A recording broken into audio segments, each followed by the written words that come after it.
Welcome, everybody, to the Sunday live show. And today, as I stated yesterday in my video, I'm going to try to get most of the wing done today. That was the goal for the weekend, to get the wing done. So all the major components are done. It's going to be just putting it together next weekend.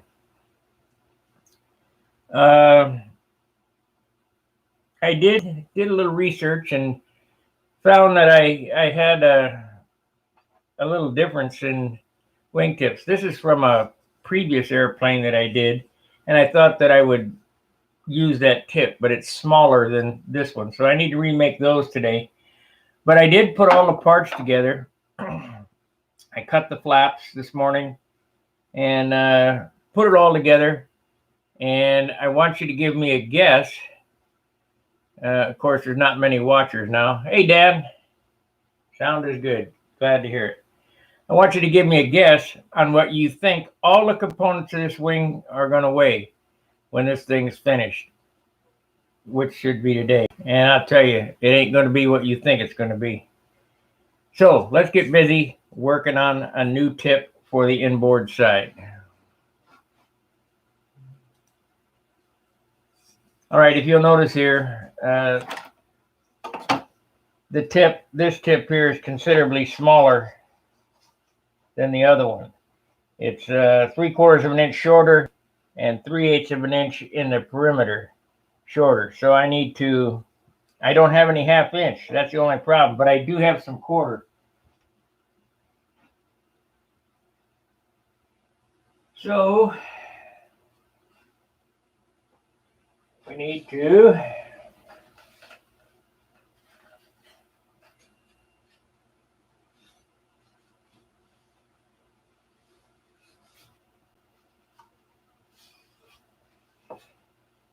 get a piece of this quarter, make sure that it's big enough. It is. Let me move some of this stuff before it falls on the floor.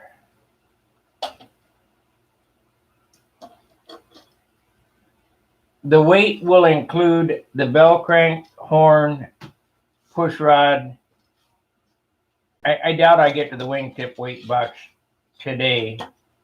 Like I said, today is a laundry day, so we'll run until 11:30 or so. So probably a little bit more than an hour today, because I wouldn't do laundry, but I don't have any long johns, so I got to do that. I really want to thank you guys who've been sending me private messages about my dad. It's well appreciated.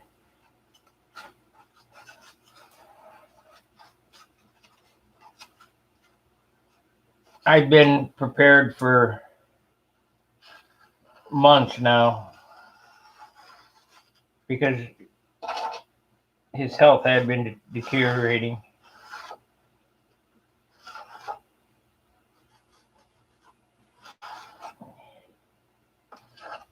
Now, these are the lightest tips you can build.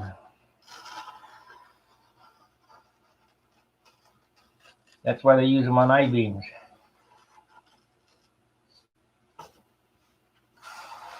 Okay, so we have one here. We'll cut it out, laminate 2 corners. So sorry about your dad. Yeah, I'm going to miss the dude. He was smart. Smart.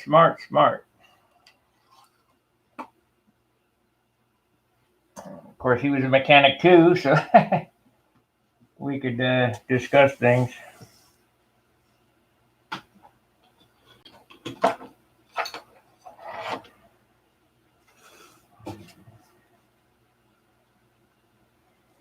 So what I'm showing here, just because you don't have a particular piece of wood, that doesn't mean you can't, you can still carry on. You just need to substitute.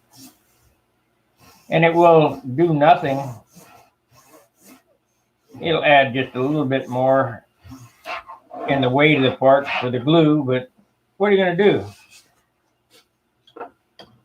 Am I going to wait till I have some 4-pound quarter here. would I wait until I could find some 6-pound half-inch? No. We'll put some.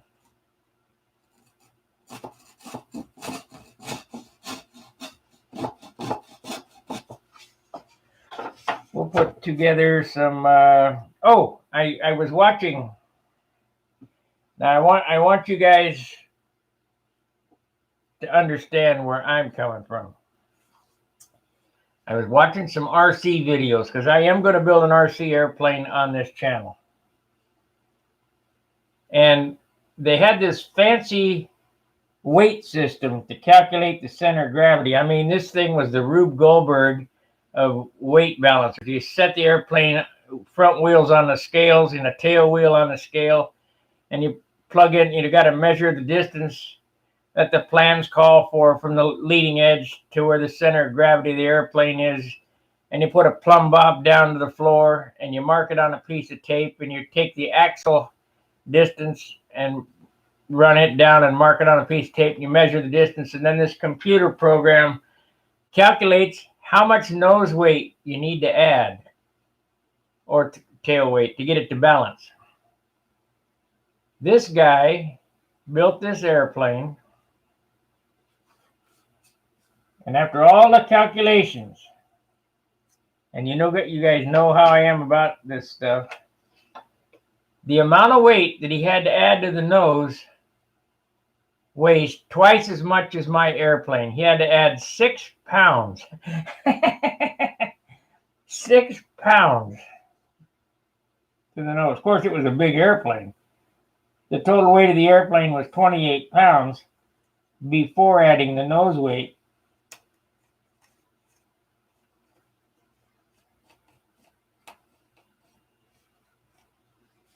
I wrote in the comment section, "Hey dude, move some stuff forward, like the batteries and the receiver and whatever you can."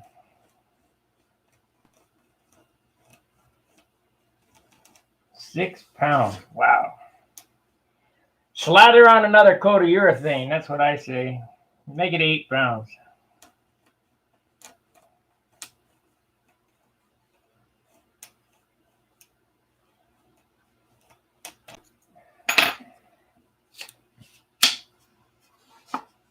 So,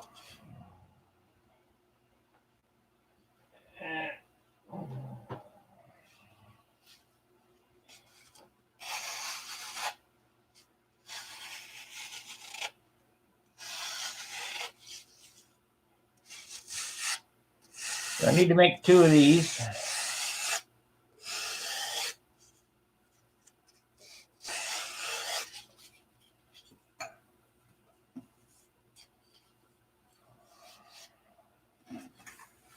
£6. God.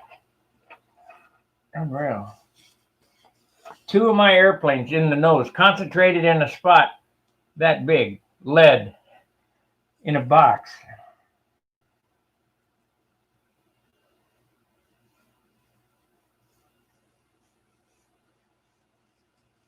And to top it off, he had a twin cylinder Sato, which those are 2 pounds. I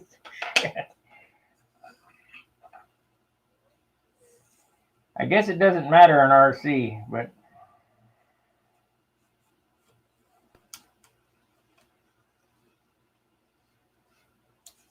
horsepower equals weight.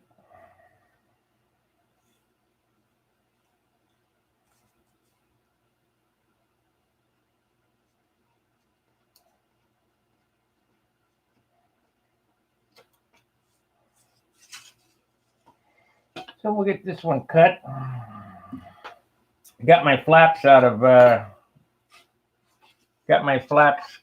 out of one piece of 4-inch wide by 36 long 3/8. Both flaps out of the same piece. Wasn't the lightest wood, but it's well acceptable. It was contest wood. It was 5-pound wood. You need a little stiffness.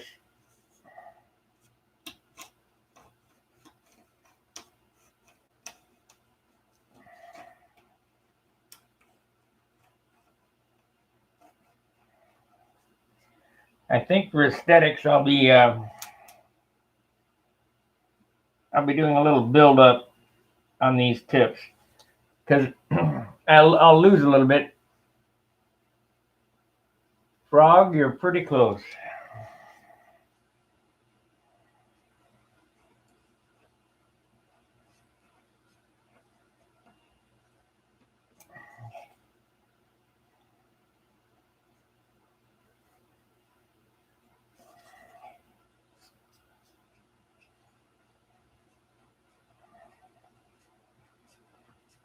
If I was over John's, I'd just buzz this on the jigsaw.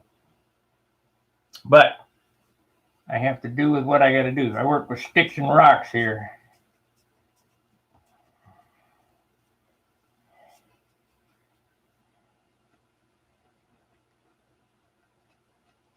And it'll be close enough for government. There we go.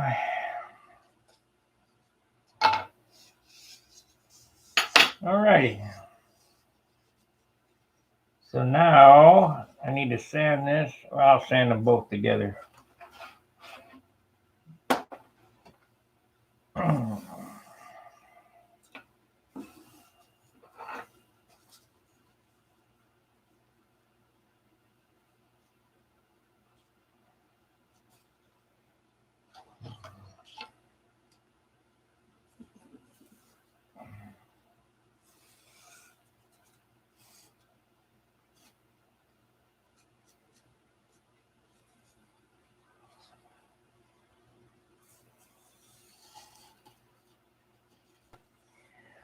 So when you're doing this kind of tip, you use 1/2 inch. Same thing with a beam wing airplane. It's a beam wing tip, you know.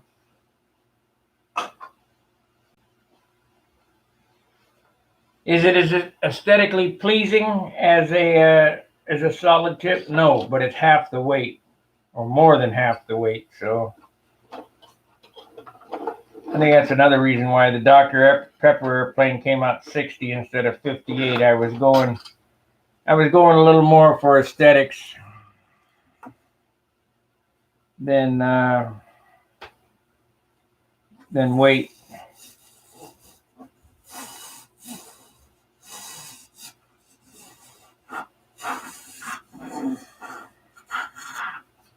And you never know, I still could get it down to 58 depending on how things work out.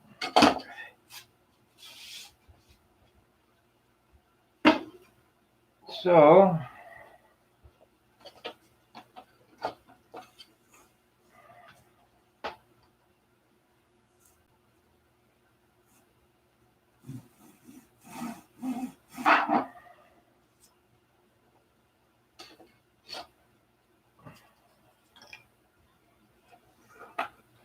you know, I don't know that I ever mentioned this before, but my dad had a pool supply store alongside the hobby shop. It was a toy store, hobby shop, pool supply store. Because one of my first jobs, besides being a dishwasher at the place, was a pool man for my dad after being a dishwasher. So it was my second job. Anyway, we used to get these A.O. Smith pool motors. There was one other one, something right. Anyway, A.O. Smith. We'll just say A.O. Smith. I was watching another video about bullet trains and how they work. Well, shit, I did that back in the 60s when I was a kid, and I mean a little kid. I'd go back there in the back, and my dad had a big pile, just a huge pile of junk A.O. Smith motors for swimming pool pumps.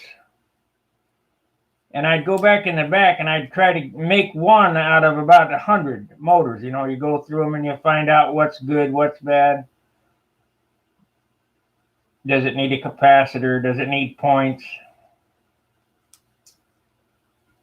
So one day as a kid, I think, let's cut this apart. Emilio, buenos dias. Let's cut this apart and see what makes it work. So I cut one of the windings apart and opened it up. You know what I'm talking about? the electrical field that goes around the armature,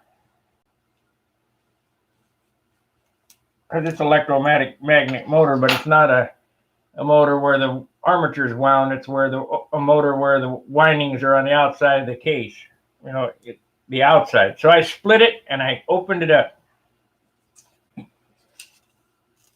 And I got to thinking, I wonder if this thing will work laying open. So I put it on the workbench.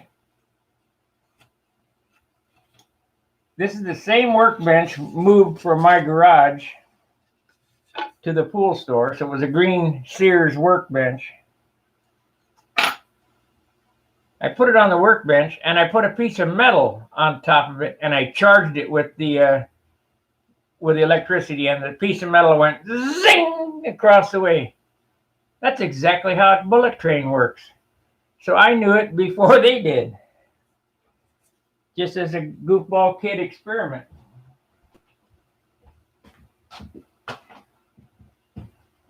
But who's going to believe that? And who cares? Because I didn't get nothing out of it. As a kid, I used to take shit apart all the time.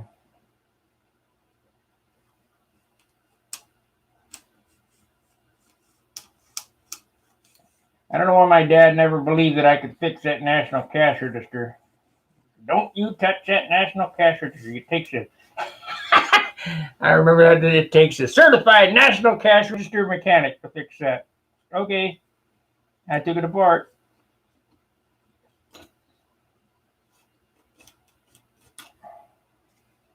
The pinball machines were great too. He'd be over there in the pool room side of the bar that he had, and he'd have his head under the hood in the pinball machine trying to touch things and make things work, and it wouldn't work.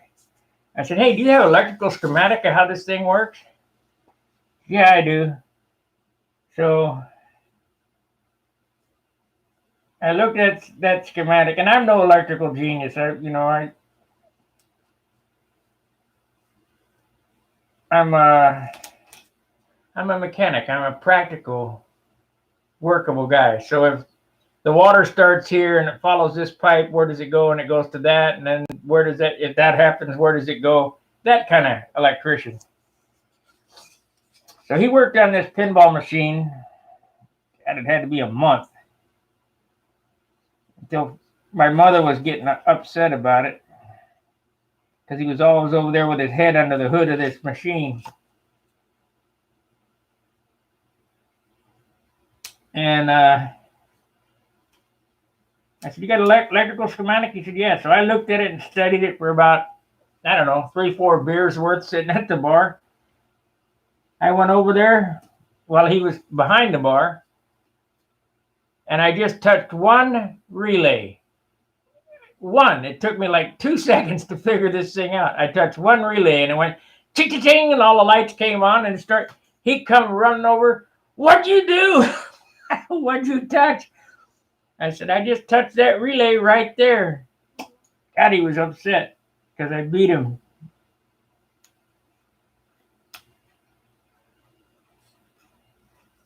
But it was all good. Okay, we now have a tip.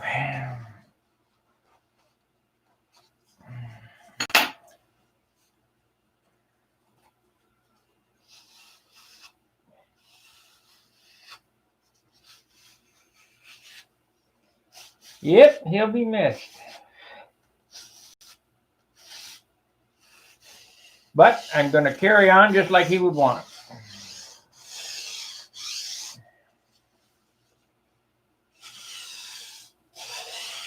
When my mother passed, I called back to, this was 8 years ago. I called back to Overton and I said, "I can't make it. It's too far." He said, "Don't worry about it. It's the way shit is." We were a very practical family.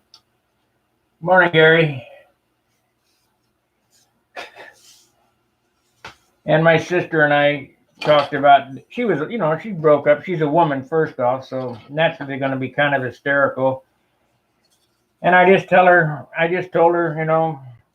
it is what it is, and there's nothing we can do about it, and you just kind of got to let it go. And she said, yeah, I know. So this one here turned out a little bigger, the second one, because I traced it around the first one. So I'm going to glue these together and then square them up. They're a little bit bigger than that one. Pen width bigger. Now, if you know anything about super glue, you know it's hard to sand. So we're going to keep to the inside of this edge here and let it kind of migrate over there.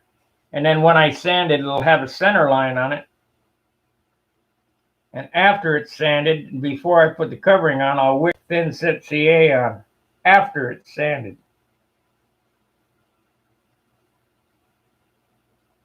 That way, I don't have a hard spot.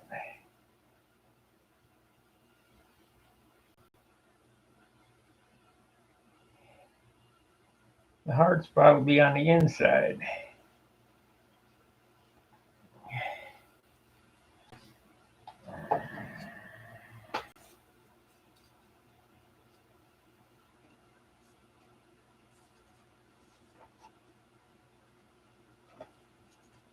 So for you young guys out there, which there are probably not many watching this, but in case you watch this, don't think your parents don't know what they're talking about. Of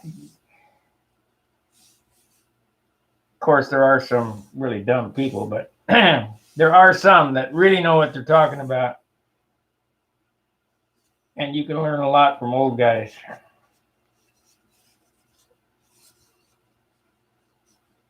If you listen. Okay. That's why God gave you 2 ears and 1 mouth to do twice as much listening as you do talking.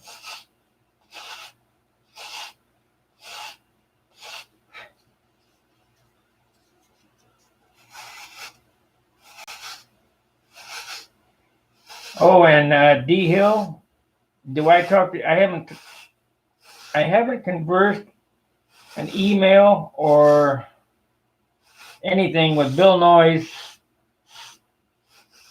I would say in 10 years. So I don't know if he's still with us or not.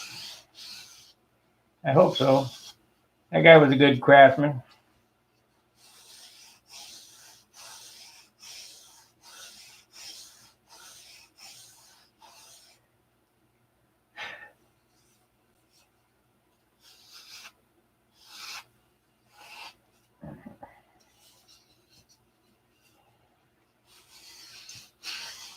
And you guys want to know who Bill Noyes is? He's the designer of an airplane called the Challenger.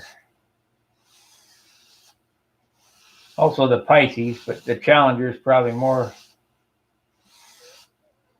famous. If you consider what we do fame.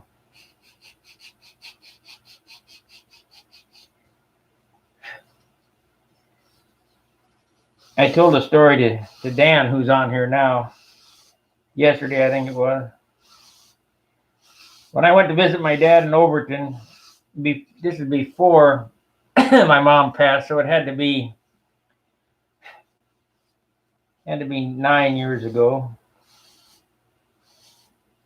I was sitting in this little cafe with my dad and my mom and my sister.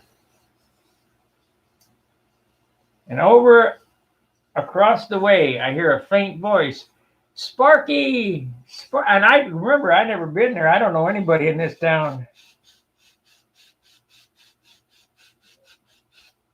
And there was a guy, can't remember his name, at the bar in this restaurant that watches these videos. So I went over and I talked to him. He goes, "You're the guy from the videos." Yeah, all right. So I got one fan, and those who are famous to one person. But my dad used to kind of come back and he said, "Who was that guy?" I said, "I have no clue." He watches my videos.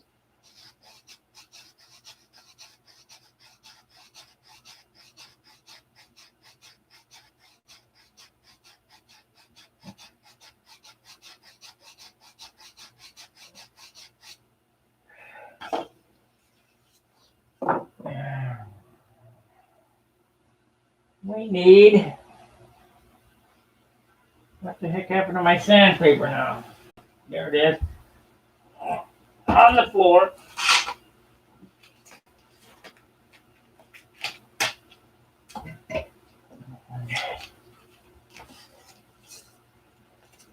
Like, subscribe, share, super chat. All that stuff helps the metrics.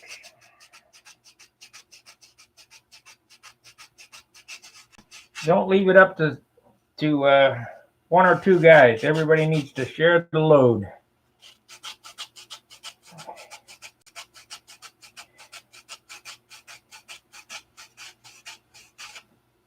You got something 300 pounds and you can't lift it by yourself. If you get two guys to lift it, are you lifting 150 pounds each, or are you lifting 300 pounds? Figure that one out.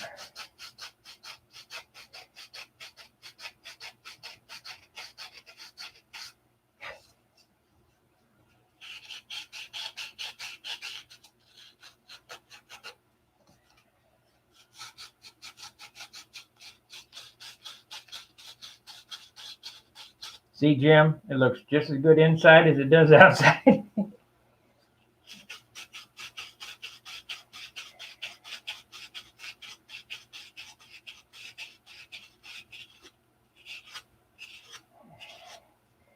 And for you guys who have never met Jim or Charlie, these guys are ultra craftsmen. That's why they got the job of restoring Gieske's nobly.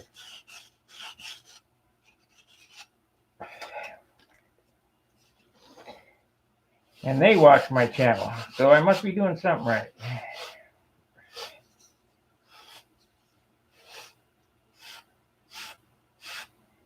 Tom Morris watches the channel.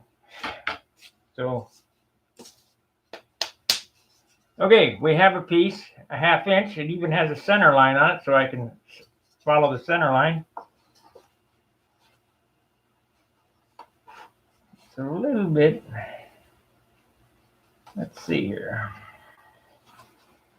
Still a little proud. I could sand a little more off and lose a little weight.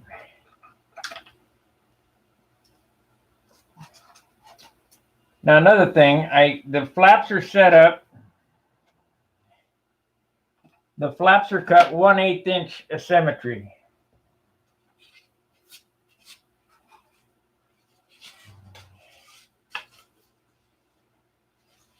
You see that? This is the outboard flap, that's the inboard flap. And you say, well, why? Because you need the extra area on the outboard flap to keep the wing from dropping in a hard turn. Otherwise, when you hit a hard turn, the wing will drop. And it doesn't take much. I go anywhere between 1/8 and 1/4 on the asymmetry. And all you do is you just add 1/8 or 1/4 to the root and then follow it out. You know, Billy, he glues on beer cans on the outside, or, you know, trim tabs. Well, why not just build it into the flap?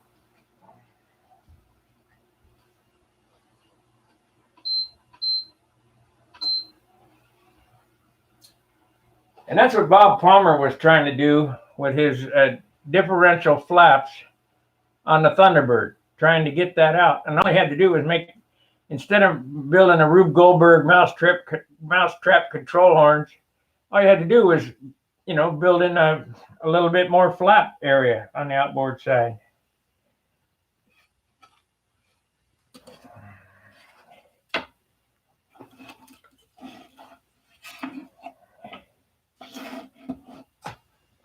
So it's up to you guys how you want to attack the problem. I try to do it in the simplest way possible because I'm a simple guy. And when you do it the simple way, there's less to screw up.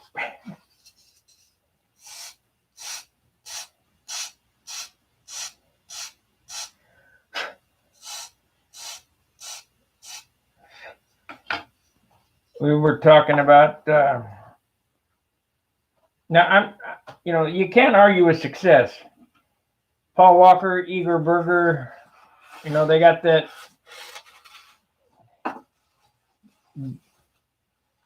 compound crazy horn setup that I don't know what exactly it does.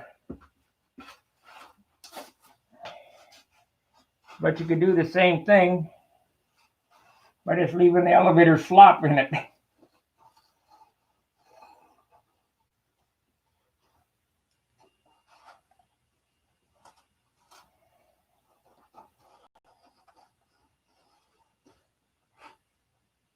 And we did elevator slop back in the early 60s or late 60s, early 70s. Okay, so I got that much more I can take out. And you wouldn't think, well, what big deal? How much is that? I don't know. But I don't want to carry around anything more than I have to.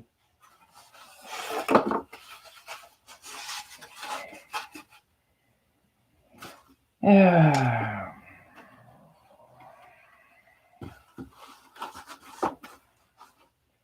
Man, I don't want to do laundry today. I got enough shirts. I got a pile of laundry. You know what? I won't do laundry today. I'll just buy another set of long johns or 2 pair of long johns at Walmart. And too damn cold out.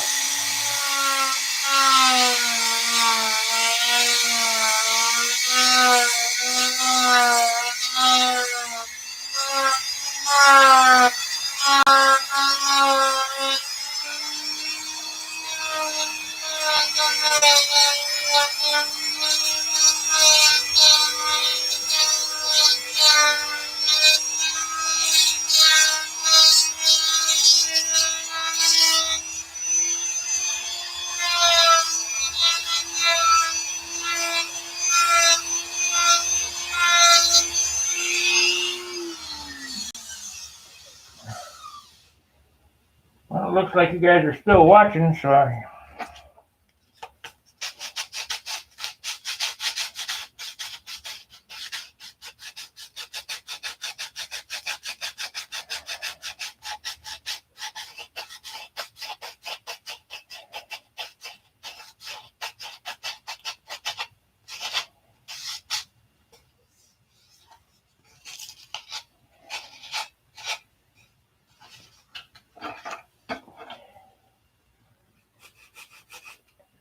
this doesn't have to be perfect, but because we're going to sand it when it gets on there, it'll get rolled over and stuff. But I just like to start out exactly the same as the other one would be nice. And we're there. That's close enough. Okay. Where are we going to go from here?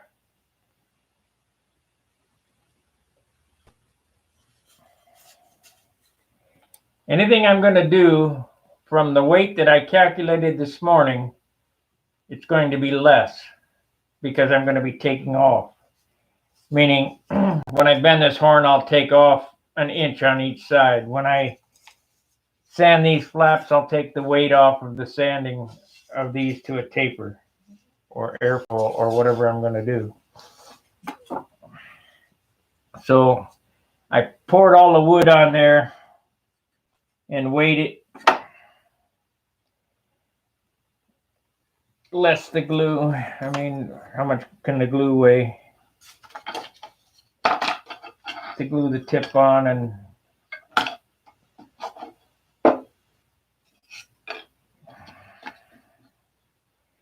this wing is going to be one of the lighter wings I've put together this way.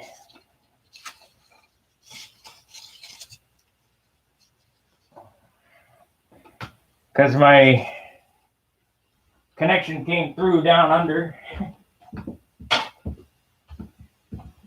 Got me some decent wood. And Jim, if you're watching, I'm still working on getting you a load of wood. I know you wanna spend a few $100. I'll order it and get it coming. And matter of fact, I'll probably call you and get your address and just have it shipped right to you.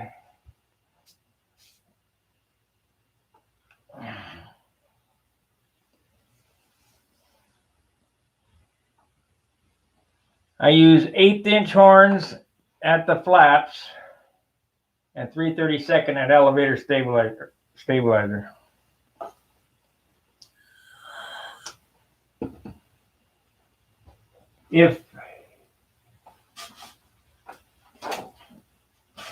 And you know, to be honest with you, I'd almost bet this is a 3/32 horn. I'd almost bet that 3/32 horn would work okay for the flaps.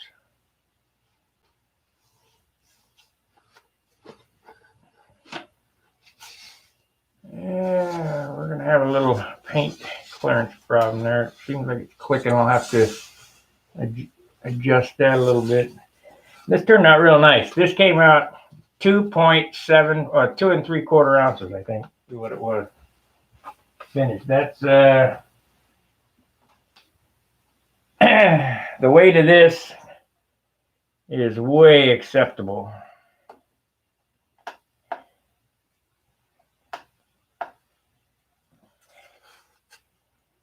Ounces.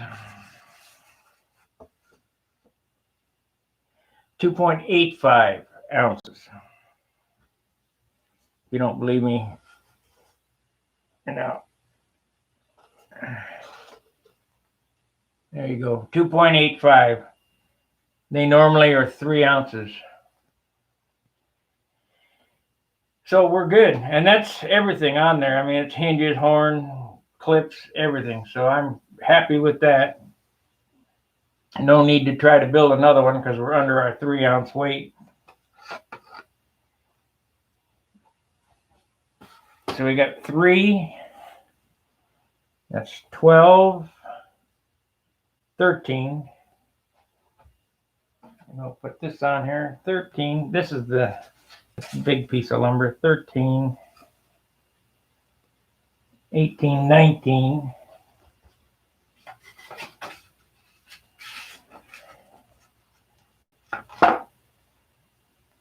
And still 19. Let's see here. 19. My rudder. I don't know what happened to my. Oh, it's underneath. It don't matter. I know what it weighs. 19. My total airplane weight will be around 20 ounces before finishing. So we'll even give it 21 ounces.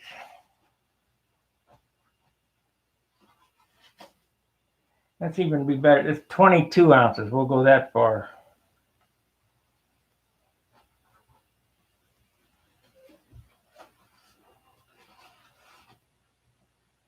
$22. Where's my pen? I'm trying to calculate what this thing could possibly, what my target weight's going to be. 22.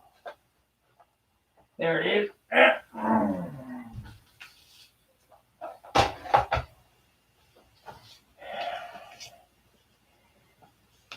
22, 18. We'll say 7 ounces on the finish instead of 6. I always try to figure up, some. We got 3 ounces in gear. So where are we at? 10, 18, 20, 2, it's 50.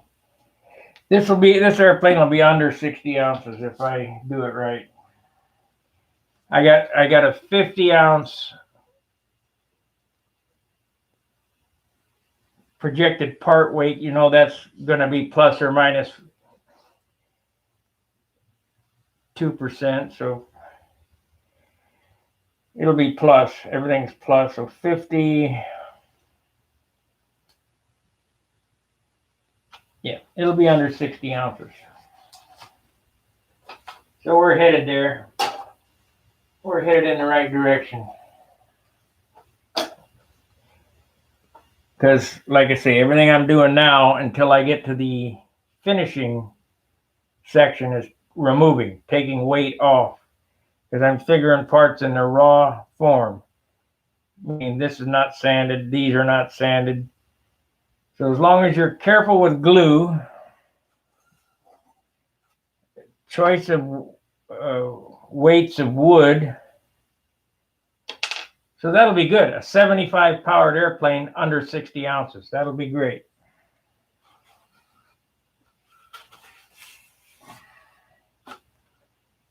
Now I could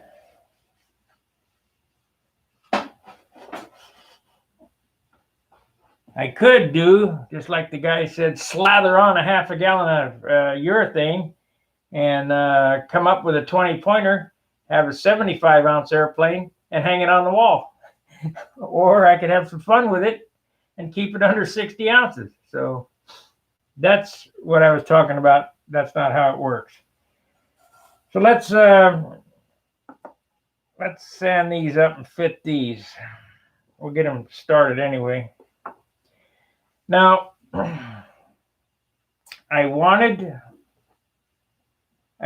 to emulate the outstanding features of the Continental, which are the big fillets at the leading edge. The fillets at the leading edge go way around like that. I mean, they're huge. They're the size of a coffee can radius, way around. So we're going to do that. And in the flap area, another one of the things is the way that the flap meets the wingtip. It's not like this. So in order to get that, first thing I need to do is fit this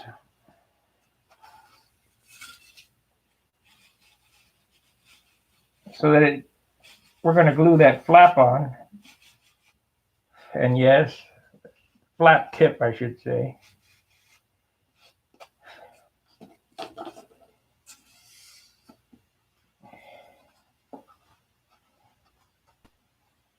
Okay, I got a good joint there, and that dark spot you see is a pen line. Not to worry. Not worried about the pen line. I'm worried about how does the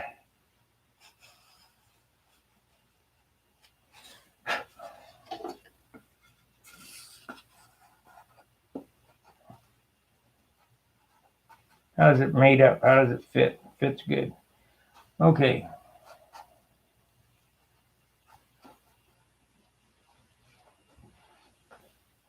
Okay. Why? I'm gonna have to sand that and fit that. Anyway, my first hinge in the wing is right here. My second hinge is right here. My third hinge is right there. So in order for me to make this look right, I can't go. We got to cut it right there.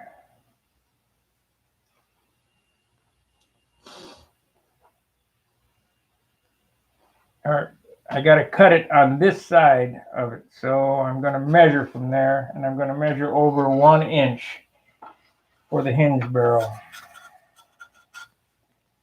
So my tip, I got to see if this is going to work on the other side, because you want these symmetric. And if it's not exactly symmetric, you got to split the difference. And that'll work no problem on your. I was thinking when I did that. Okay.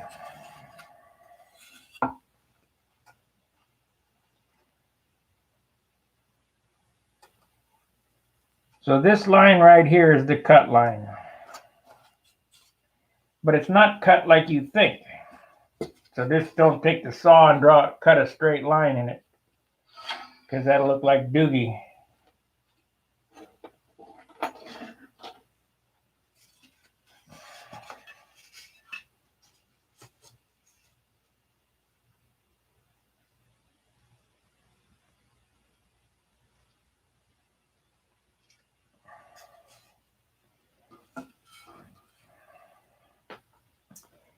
It's only cut. Let me see. Let me get close up here.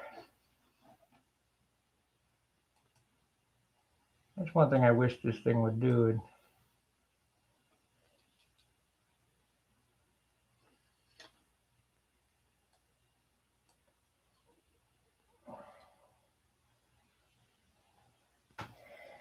Okay, you want this line right here to be glued to this, and you want this cut line right here 3/16 of an inch. And you say, why 3/16? Because that's the center of the pivot point of my hinges. So it has to pivot right there. So let me see, I can't remember. I don't have any pictures of it. I'm doing this all from memory, so it's going to take me a second to. My memory's not like it used to be. I'll have to get a quarter or something on here.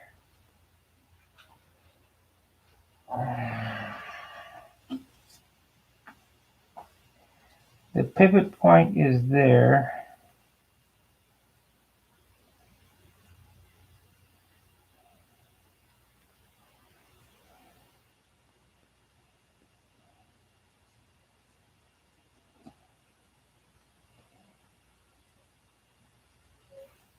Or is it like that?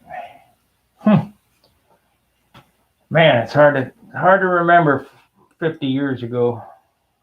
Of course, I did one 10 years ago.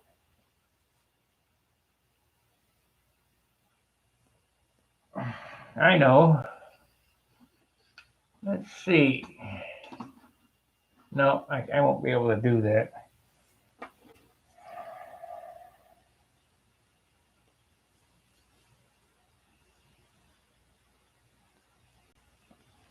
Well, it doesn't have to look exactly the same. It has to have the essence of what I'm doing.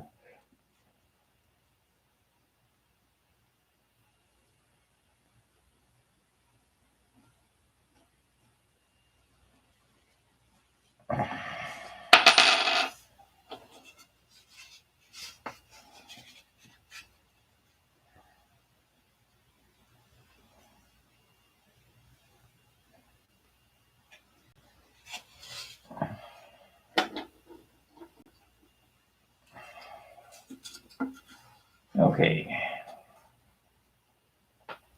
That flap is going to be cut in to that, like that. Would that look good? Is that how it was? Oh boy, guys, I gotta do a little research real quick here.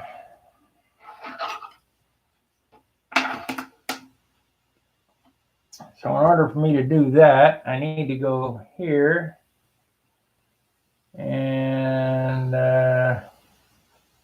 maybe I got a picture of it somewhere. I didn't do it on the big one, but I wanted to see.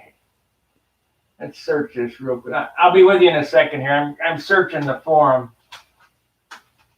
Continental.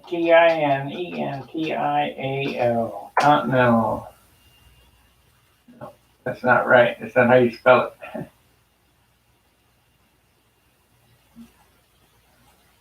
Control C. Go over here, get a spell check. Control V.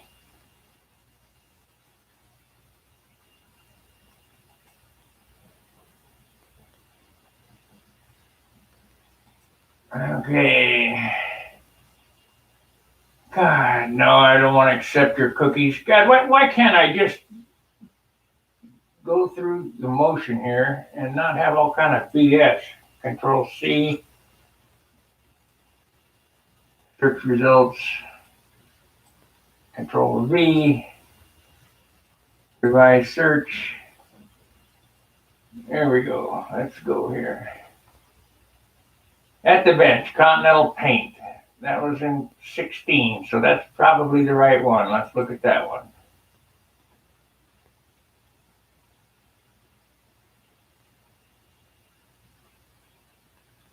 Oh, that's Hangouts. I don't want to do that one. At the bench.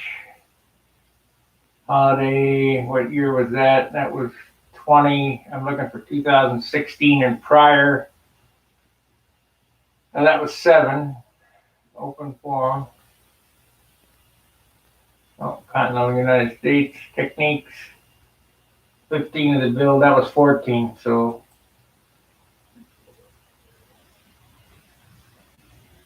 okay. I have to watch a video here to see what I'm doing. In a little over 2 weeks, in 15 days, I have put this together for Control Line Craftsman. There's... Aha! There it is, right there.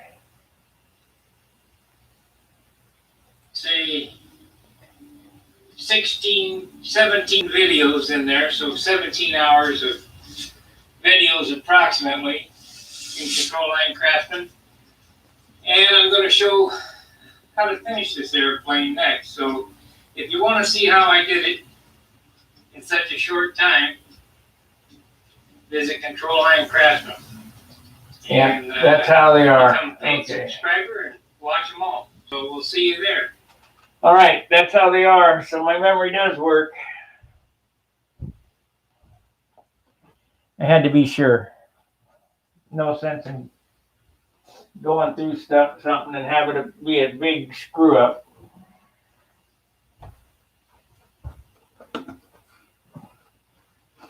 Okay, live streaming. Go back to that. Good morning, Chris.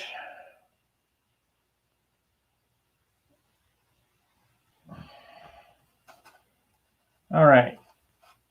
That is correct. However, I'm going to have a slight issue with the sanding in of that. So we're going to have to mark this.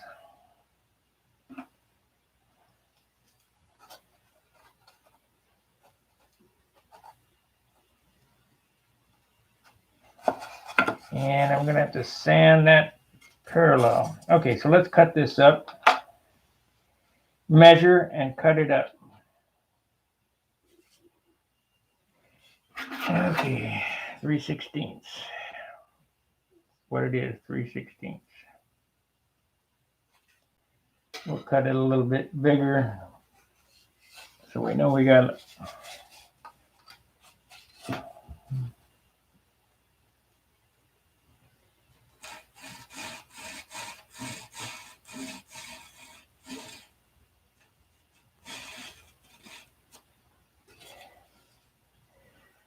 Oh, let me get this zoomed back out so you can see what I'm doing. To just watch the wingtip is not a good way to do things.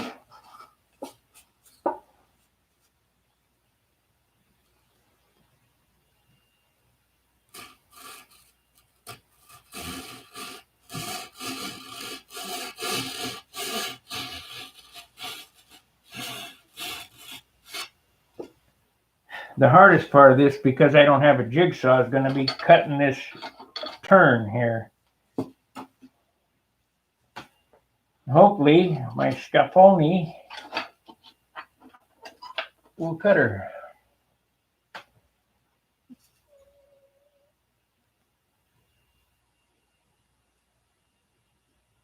I'll take some little bites.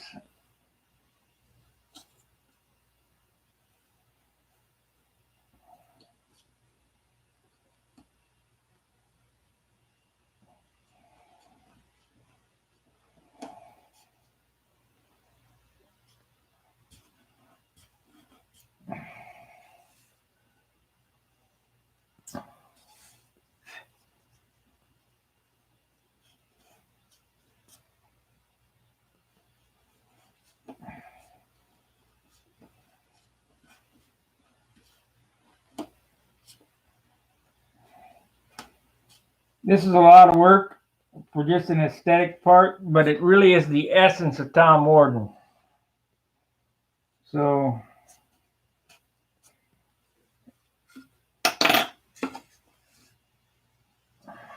back in the time period that this airplane designed, 57 Chevy.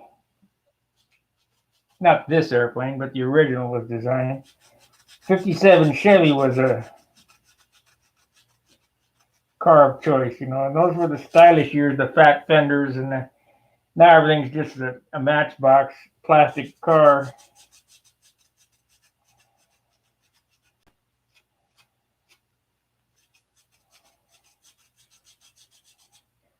Even the trucks had round fenders.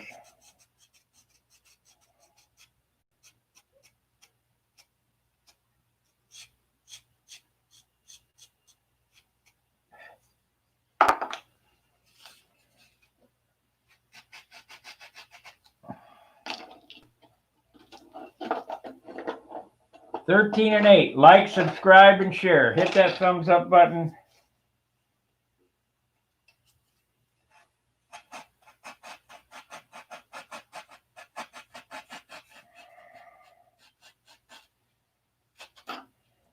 And yes, you can share it on Facebook, even though I don't like them.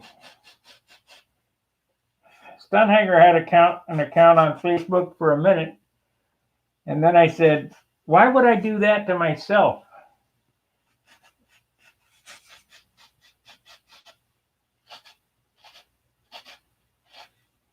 Why would I subject myself to their BS?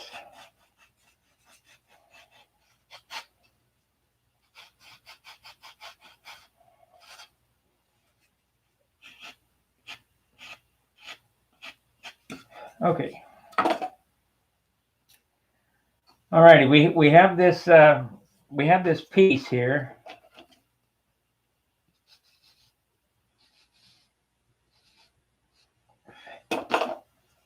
That gets glued onto this. But if you glued it up there tight like that, you'll notice that it's not zero. It's up maybe, I don't know, quite a bit really. So the reason I put that mark on there is to take this piece of sandpaper and run it perpendicular to get that zeroed in. A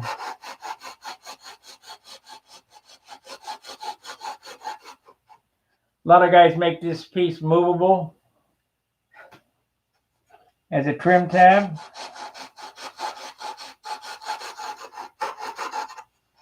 You can do that, but the alternative is to do it the right way, to steam the wing straight if you got a warp, not to put this in the breathe. Okay, it's zero, and it's uptight, so we're in good shape. And this is pretty important that you get this on correctly. Otherwise, the wing will fly up or down, depending on which way this thing is put on.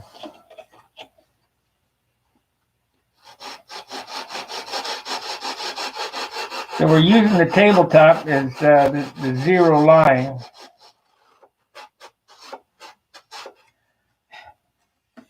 All that means is that when I put this together, I didn't, this edge right here of the trailing edges, because it's all wood and it's all rollable or whatever. Let me show you.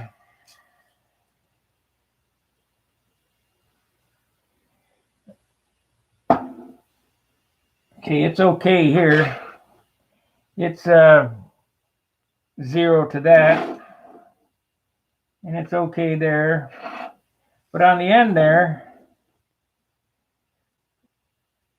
it was rolled this way.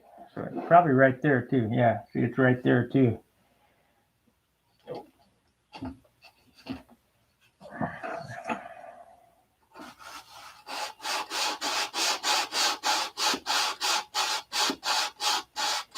It doesn't take much, a couple thousandths, and then you're hunting a problem. So it's best to catch it now.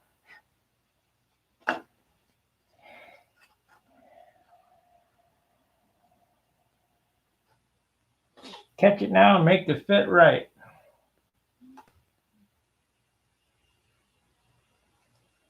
Let's see if this is zero.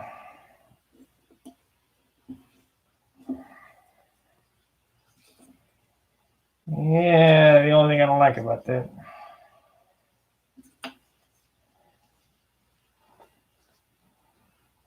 Okay, if you look here, you look right there, it's a few thousandths inward.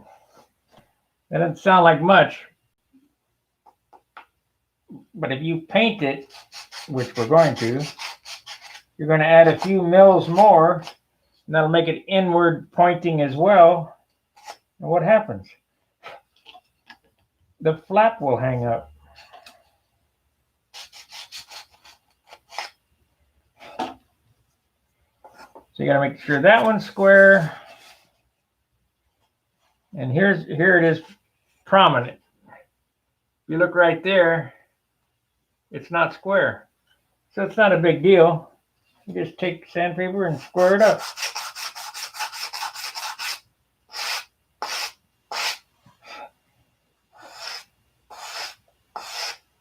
That's if you want tight fits. You know, some guys don't care about that, but let me give you an example. Go to a car dealership. Look at the cars. When you see the doors have a perfect 1/8 gap all the way around, or maybe it's even as much as a 1/16, a credit card, you know that whoever put that together took a minute to line the door up correctly. Well, that's what I want here. I want to show that I took a minute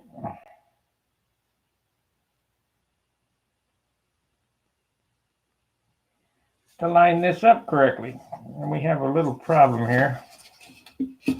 Seems I sanded too much. Too much talking.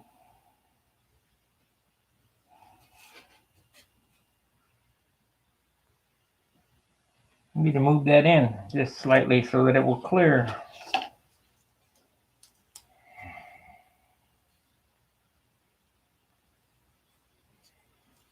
And it comes to right there. So I missed on this right here by 1/8 of an inch. It's not a big deal. I'll just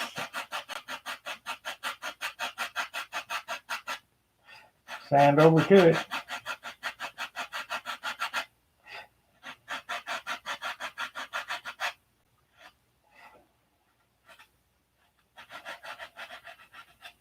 And to do the fit now is a whole lot easier than when it's on the airplane. Okay, so I need to remove a little bit right here. Got to come down.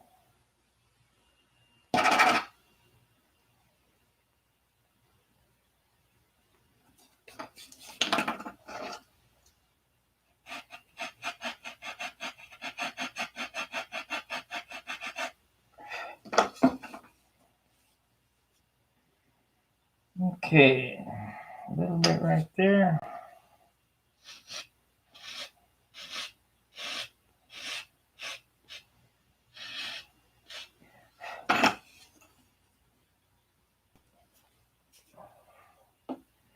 Pretty close. It's not perfect, so I will dink with this a little bit here.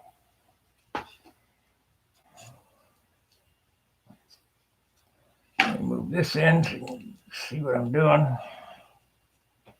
And we'll go to this one. I'm going to hold those up until that gap disappears. And it's just a bunch of hand fitting. That's about all it amounts to. How good do you want it?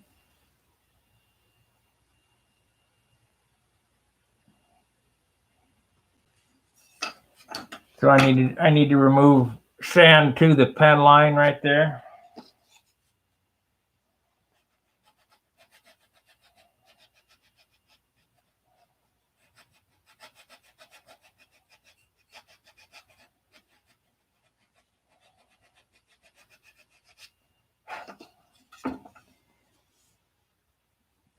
That's pretty good.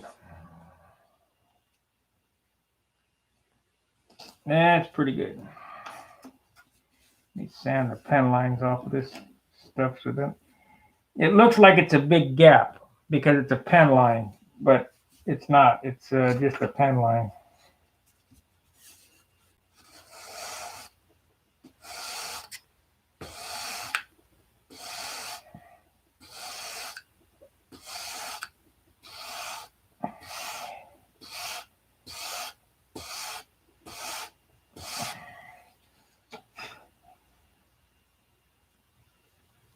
Pretty damn good. There's no way I can show this on camera. Let's switch to this camera here because it's kind of important for fitting.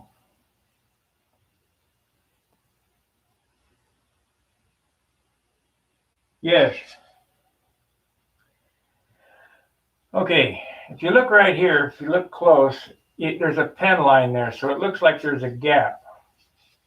This piece here has to fit in perfectly. Well, it looks like there's a gap, bigger gap than there is because of the pen line, but they fit perfect. But we're going to leave an 1/8 inch gap or 16th inch gap when they go on the airplane, so they don't hit each other. And the better that this looks, you know, take a few extra minutes to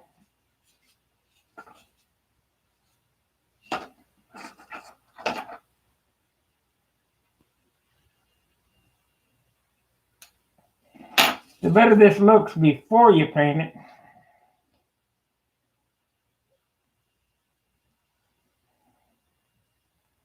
Yep, that's correct. Okay, so I need to match this one to the other side so they look symmetrical. Are you going to use the gapless hinges? Yes. Those are called pocket hinges, and yes, that's what I'll be doing.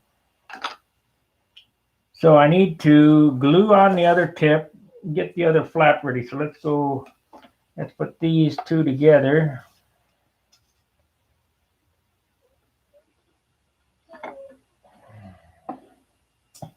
And I have to go through the same rigmarole on the other side. We've been on for an hour and 8 minutes, and haven't got shit done.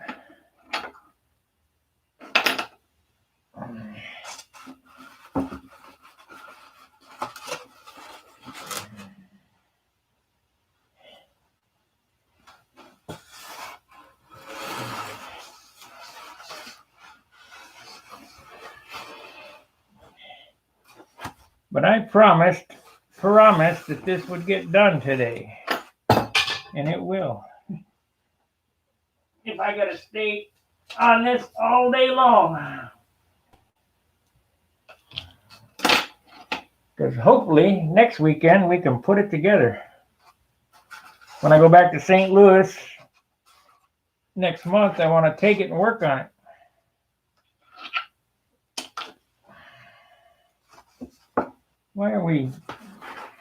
What's holding this thing up?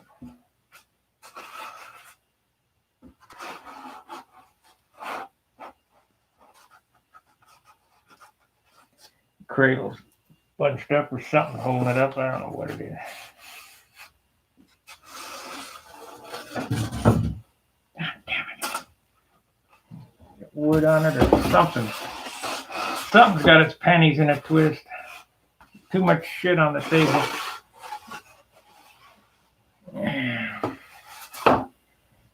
Let me move some of this crap.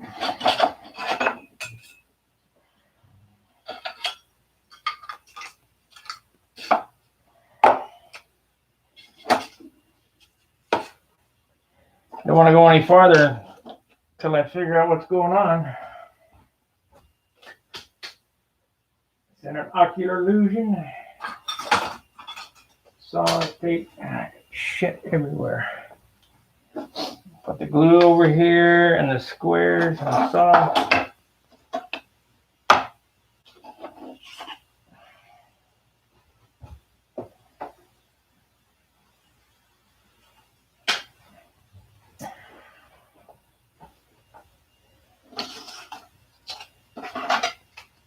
I forgot I didn't add the landing gear door or blocks and doors on there.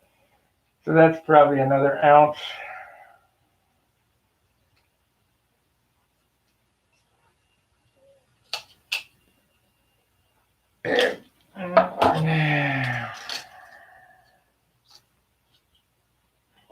An ocular delusion. Get this over here.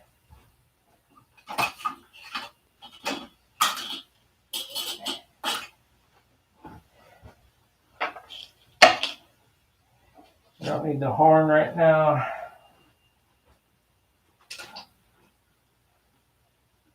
We got lots of knives.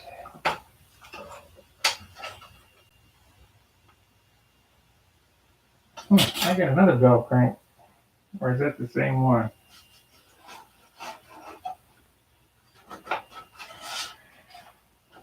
Same one. Okay, good. All right.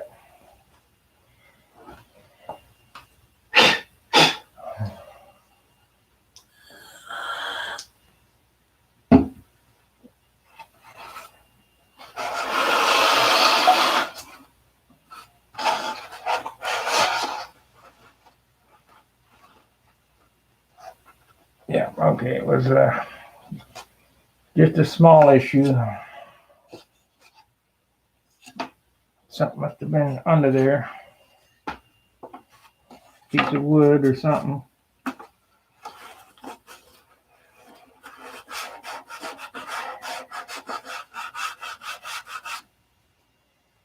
Okay. Come on. Do you love it when things won't cooperate?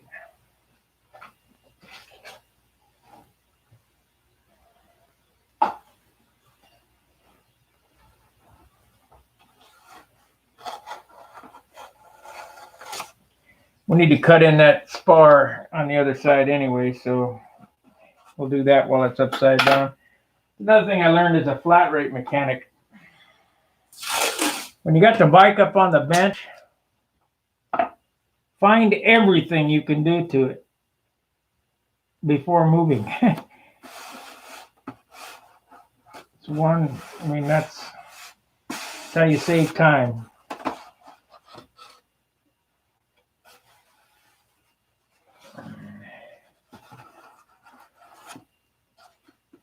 Yep. That much better. Right, it makes me feel much better. All right, I got to get this wing tip on correctly.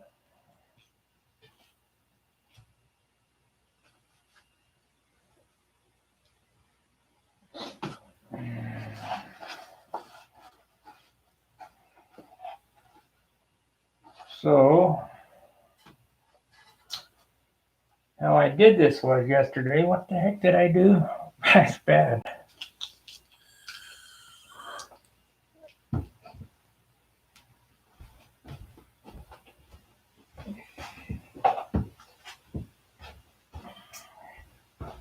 It's bad. I think I put a drop, I turned it up like this, centered it, put a drop, and then let's see how it fits. So it doesn't fit there, so I gotta sand it.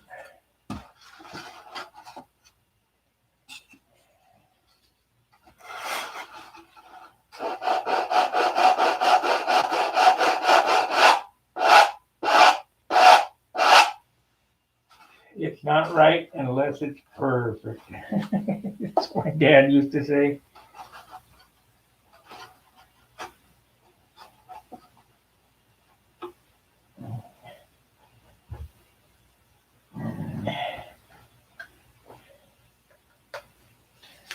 Not right unless it's perfect. You gotta go back and hit them cap strips.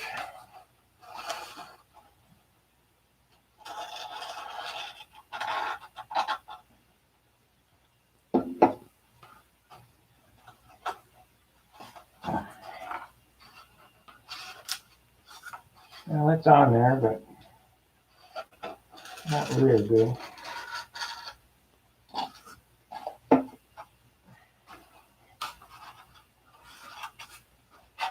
Yeah. Okay, just the two. I'll check them before I do the covering.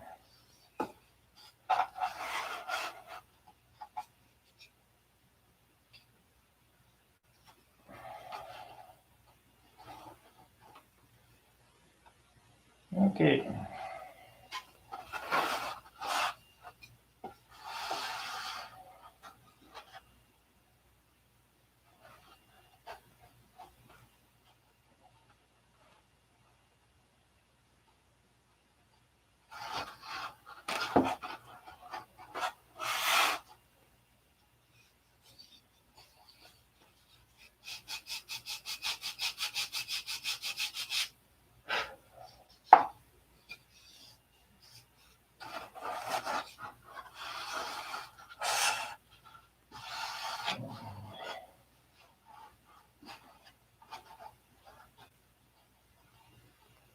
Okay, I got it. So,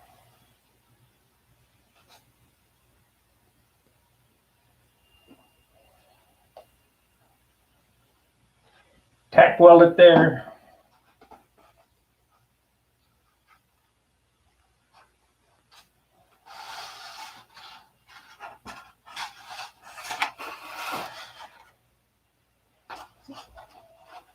And there's a center line right there.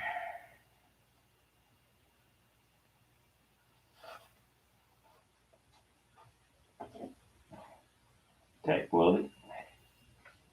Tack glue it, whatever. Okay.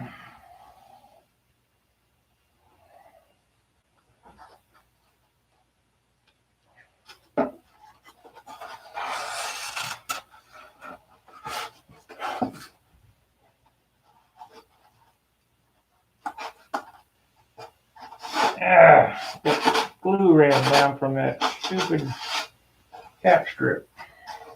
I'll put that there.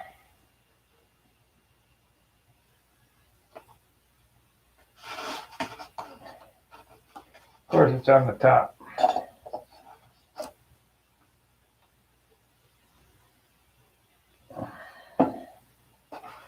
Okay. We got that glued on.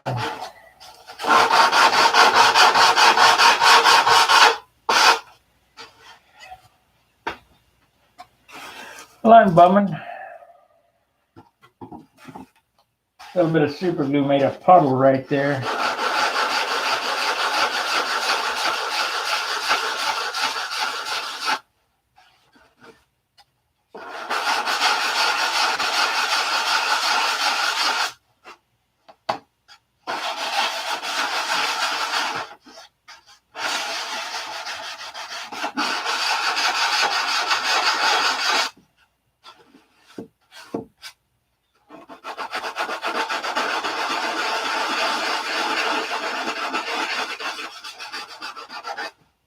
Okay, all fixed.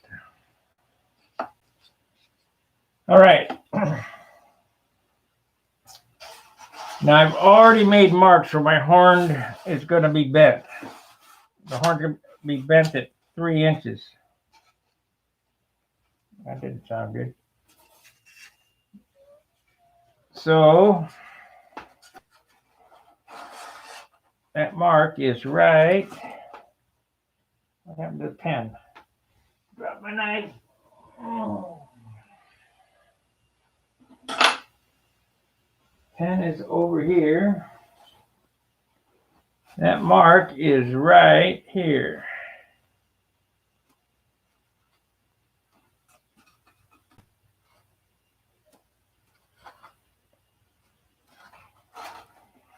Right there. So we'll hold this up here like so.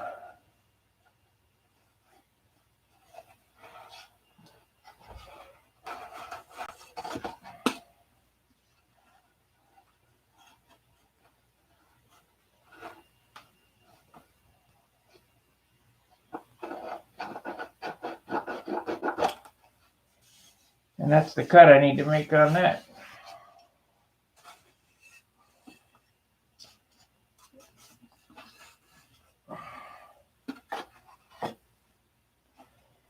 guys bored to death yet? 17 with 16 thumbs up.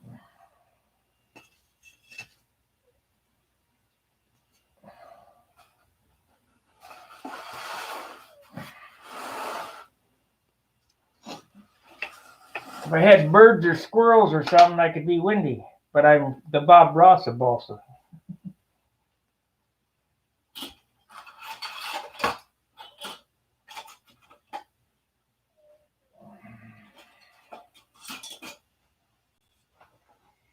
Time to order some more Zona saws.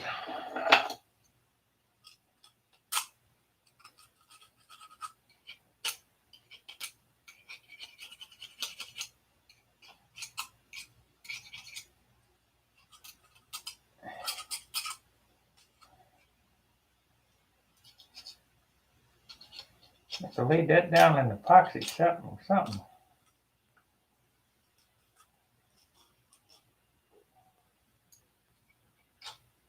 It was a big Zona saw scare. I bought every one at the hobby shop. Now they're all dull.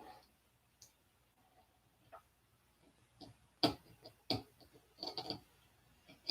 don't think I'm going to buy any more scares, like no more silk strand, no more Zona saws, no more Z-epoxy. I bought up 4 things of Z-epoxy when they said no more. And if I'd have known about DC 540, I'd have bought a truckload, a pallet of it anyway. But I'm glad the DC 540s were the best.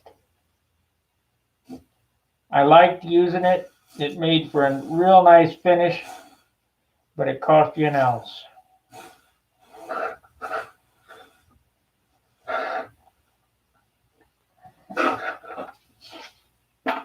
Okay. We'll see how the fit goes on this.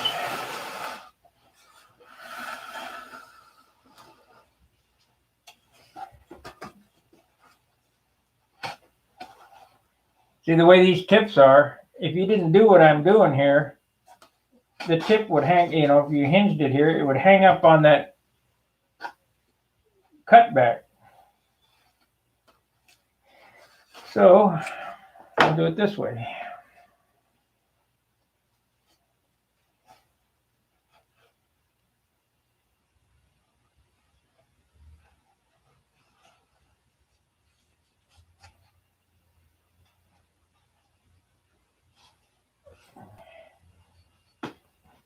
Oh man, I just had the pen.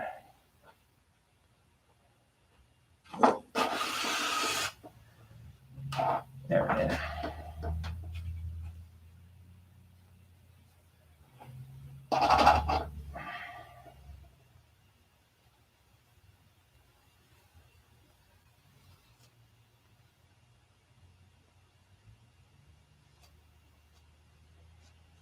Okay. So now it matches the other side.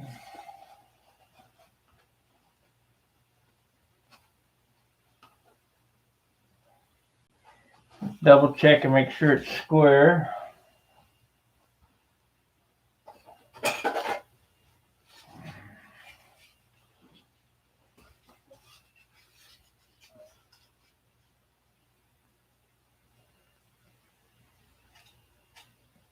Pretty damn close.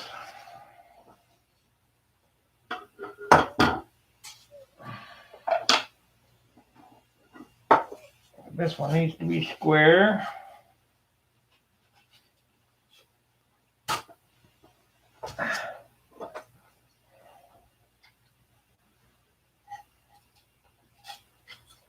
Yeah, I'll just eyeball it. If I use that square, it'll screw me up.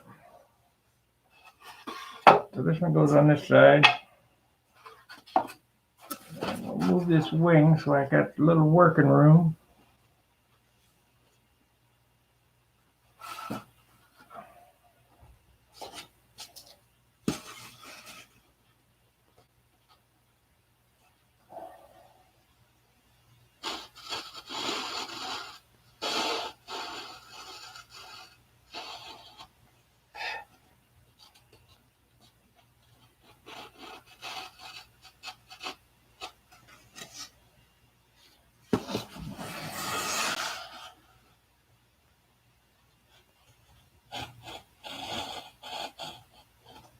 Uh-oh. Gotta glue that on before I go. Guess I double cut that.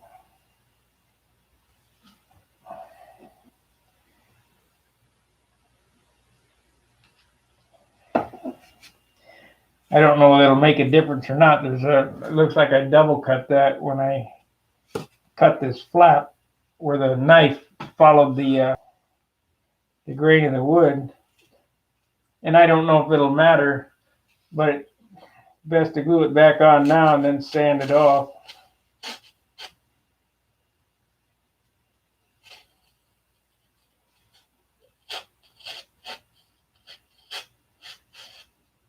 Instead of having to add a piece or scab another piece on there just to drop a CA on there, and it might disappear. I don't know. Ever so slight. I guess we could find out by. Yeah, I think it'll go away, but it doesn't matter. Doesn't matter.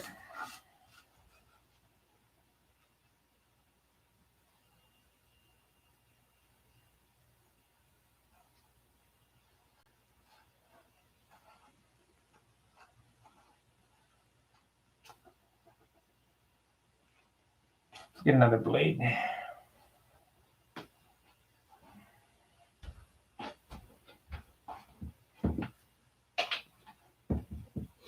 think it's time to order some more scalpel blades. I'm down to about 15 or so. But fortunately, with everything on demand today, I can have them next day.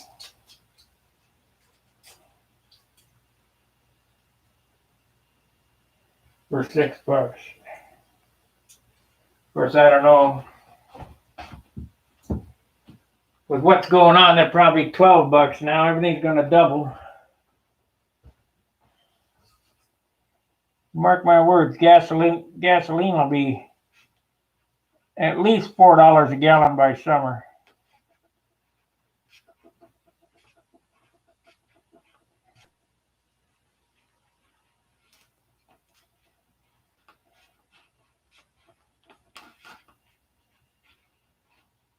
Thanks a lot.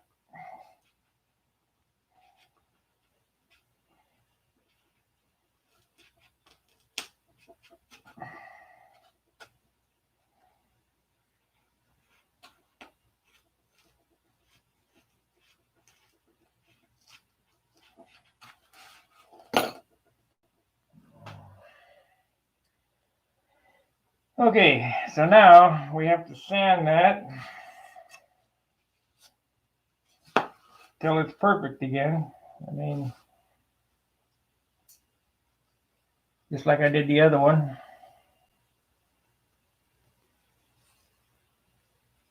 So that needs to go straight. Let's see, this is the inboard, so it goes on the other side.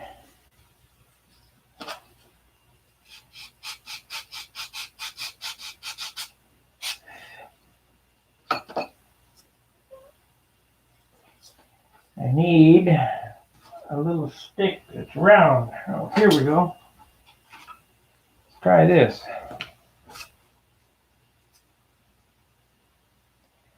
Close, it's just a little large.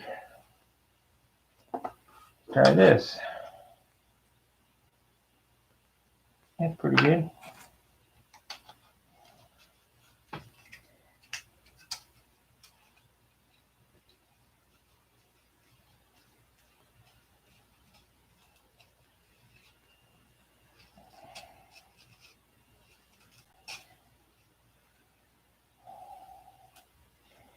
Now, did you guys pay attention to what I just did there? Because I get asked all the time about sanding blocks. It's whatever you got.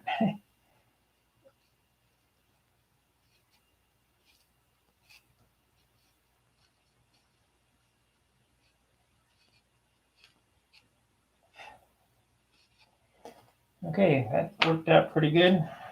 Don't want to go too far without looking at this. Not too bad a shape. We're going to need to cut that back a little bit.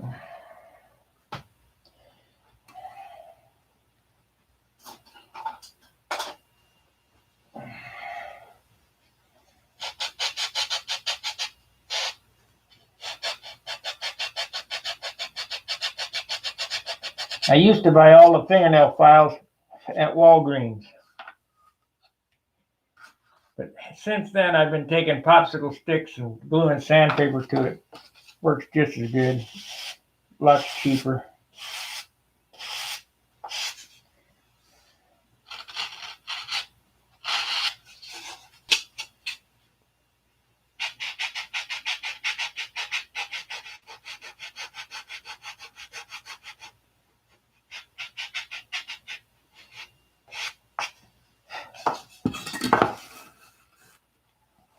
Okay, so now I need to move that over.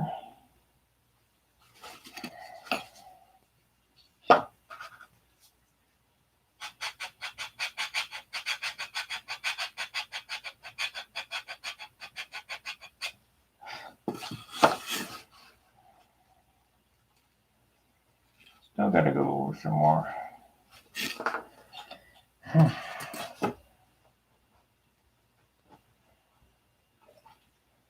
We'll do it to business. We'll get out the big boy.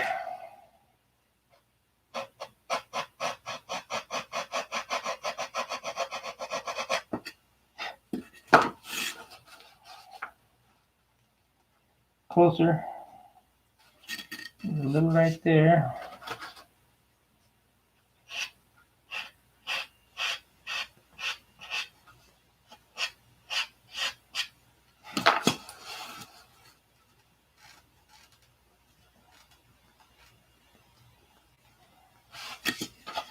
A bit more.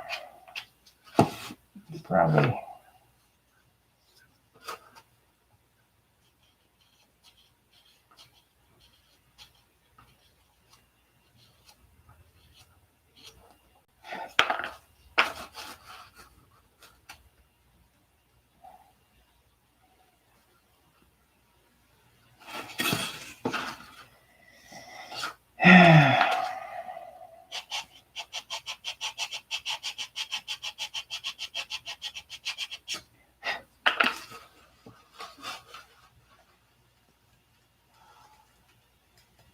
That's close enough to get started. It's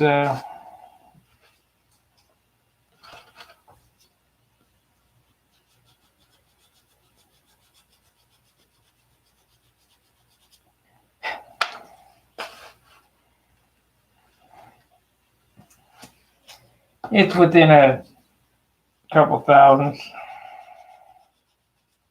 And the nice thing about doing it this way, it's within a couple thousandths when they're on top of each other. But when you move it over a 1/16 of an inch, your eye won't pick up that couple thousandths.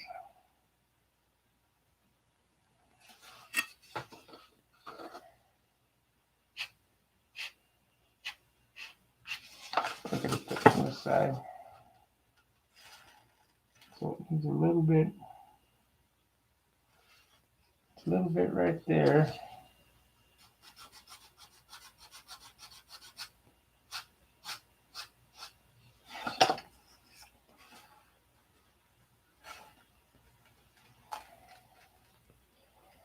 So we got a good gap there, but I need to pen line it over here, I guess. So we need to move that over.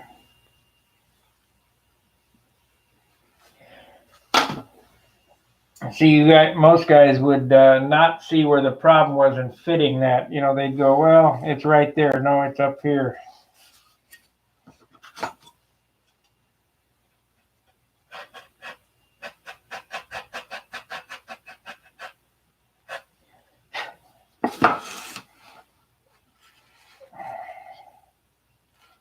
Only took a couple of swipes.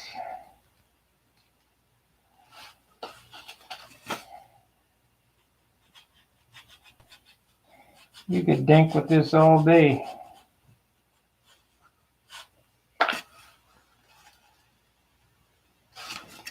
But like I say, you know, it's a few thousandths off. When you move it a 16th of an inch apart,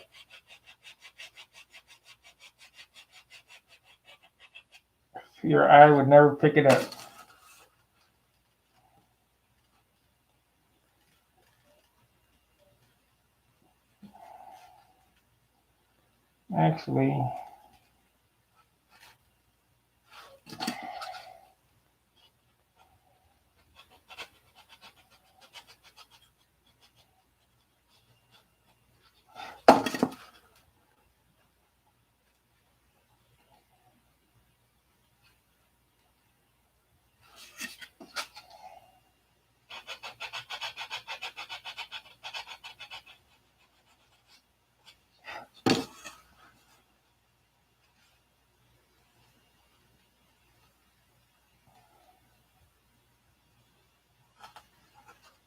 Actually, that's pretty close.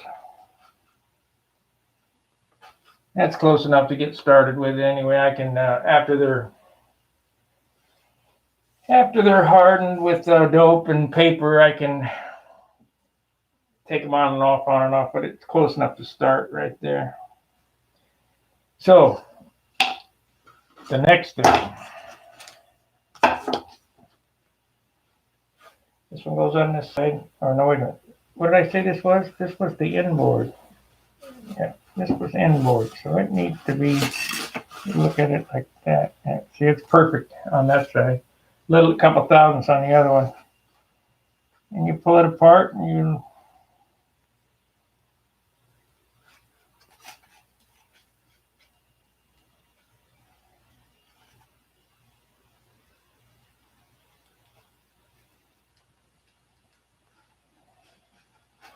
it'll be fine.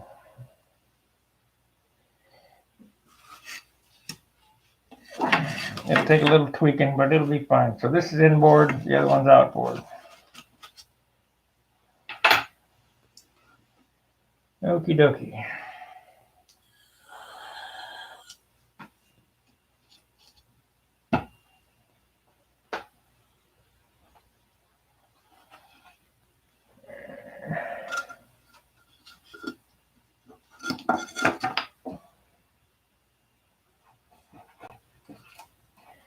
Oh, I wanted to cut in that other spar while I got it upside down. Okay, so this one goes on this side. So let's cut in the spar, and anybody can last it, but nothing like repetition. Okay, I use this one on that side, on the top. So this is top.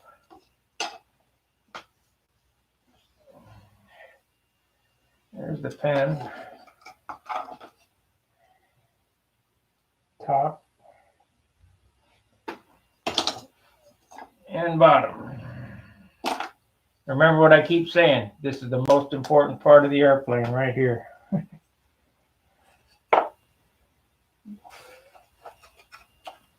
Including the engine crutch. This is the most important part.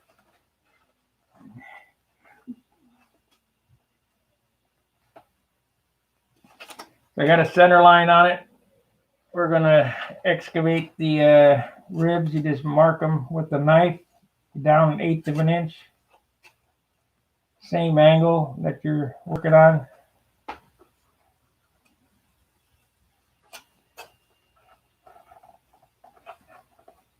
So we'll get this in today too, and the bell crank glued in. I'll have to make up a push rod and so on and so forth. But just cut down 1/8 of an inch.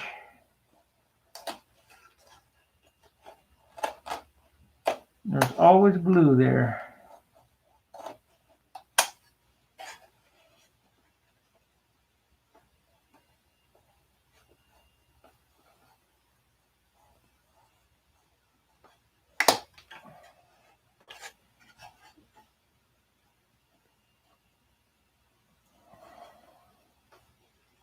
Was anybody on last night? What did I say the most important thing was on doing this? This is a test, guys. I'm testing you. If you were on last night, what is the most important thing about doing this?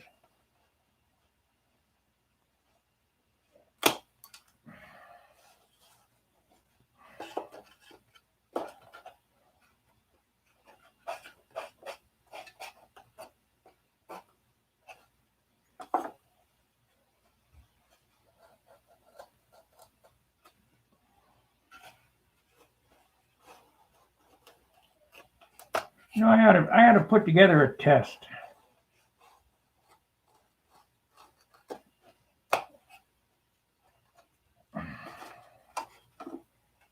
Seeing as that this is a class on building,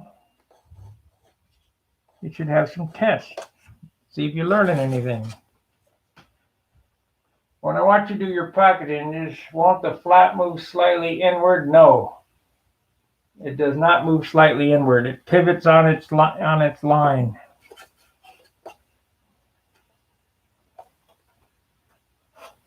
If you set them up correctly.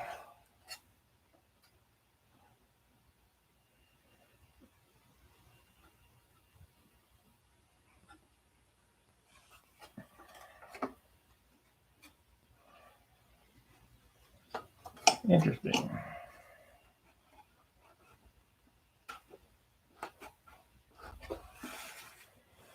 Okay, we're carrying around a little extra baggage there, so I have to cut that off.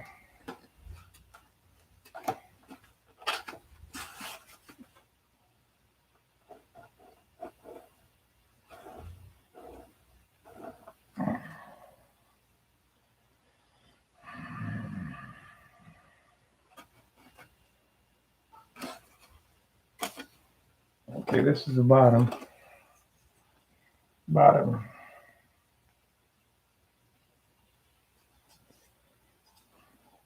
You see this right here? I put it under there, and this is where the sheeting ends. I'm gonna grind that off because if you leave it on there, you're carrying around that for nothing. And some people say, well, why are you worried about that? Well, it's the sum of the total. A piece here, a piece there, a piece, and pretty soon you got an ounce. Otherwise,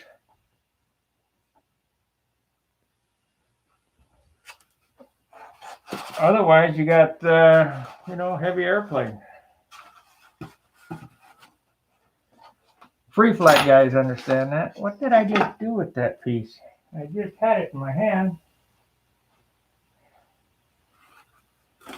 I got to make sure I got it right.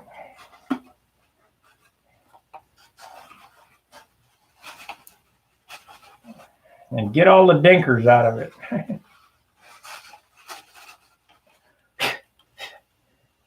I also need to put my shear webbing back in there.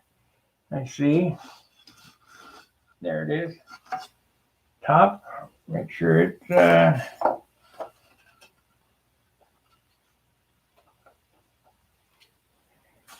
top.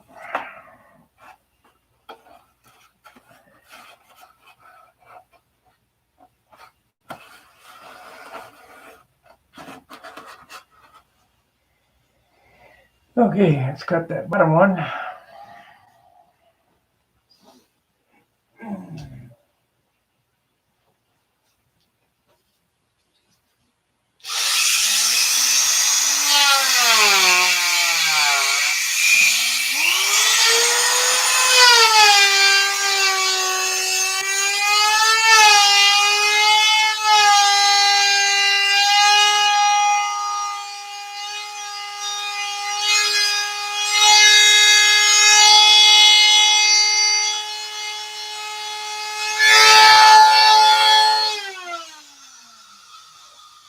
Now that was an eighth of an eighth-inch thick piece of basswood. How much did that weigh?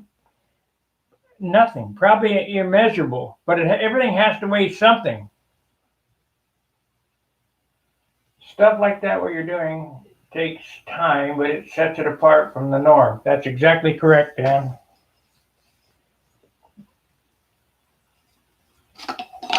And the big fillets in the leading edge when it comes up and goes like that, and they got to be done light. And I showed how to do that and get it. Anybody who's seen my small Continental knows that this transition, because you're doing it about 5 or 6 different compound angles. It's going this way, it's going this way, it's going this way, and it's going this way. So in order to sand that in and make it look perfect, it's a trick. And how I get that nice crisp edge, 64th plywood. That's the first thing. Then there's balsa put in there, and then superfill. And then you gotta, it's just like molding clay. And that adds a little weight, but you know, the lightest airplanes have the smallest fillets, but they're not aesthetically pleasing like this design from the 60s was. So let's put this in here and put this back on.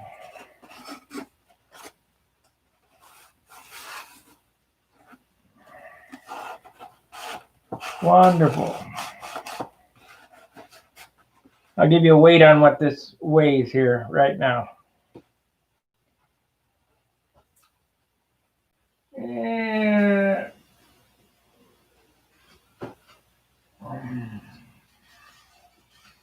there's the top, there's the rudder. You got to keep weighing everything all the time. Make sure you're not getting porked out. Boy, I don't understand why I'm gaining weight. Well, quit eating those cheeseburgers. Go to McDonald's, get 5 cheeseburgers and wonder why am I, and a Diet Coke.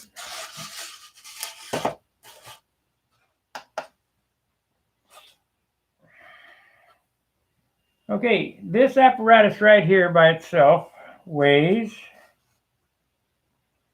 6 1/4 ounces. And we put the tips on, or the flaps on it. And remember, we're going to lose some weight on these flaps because we gotta shape them. So we're going to lose at least 25% of the weight of those.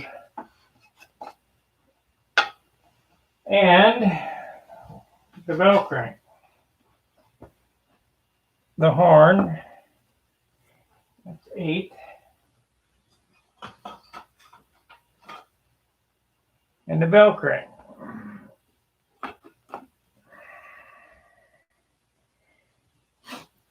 $9.85.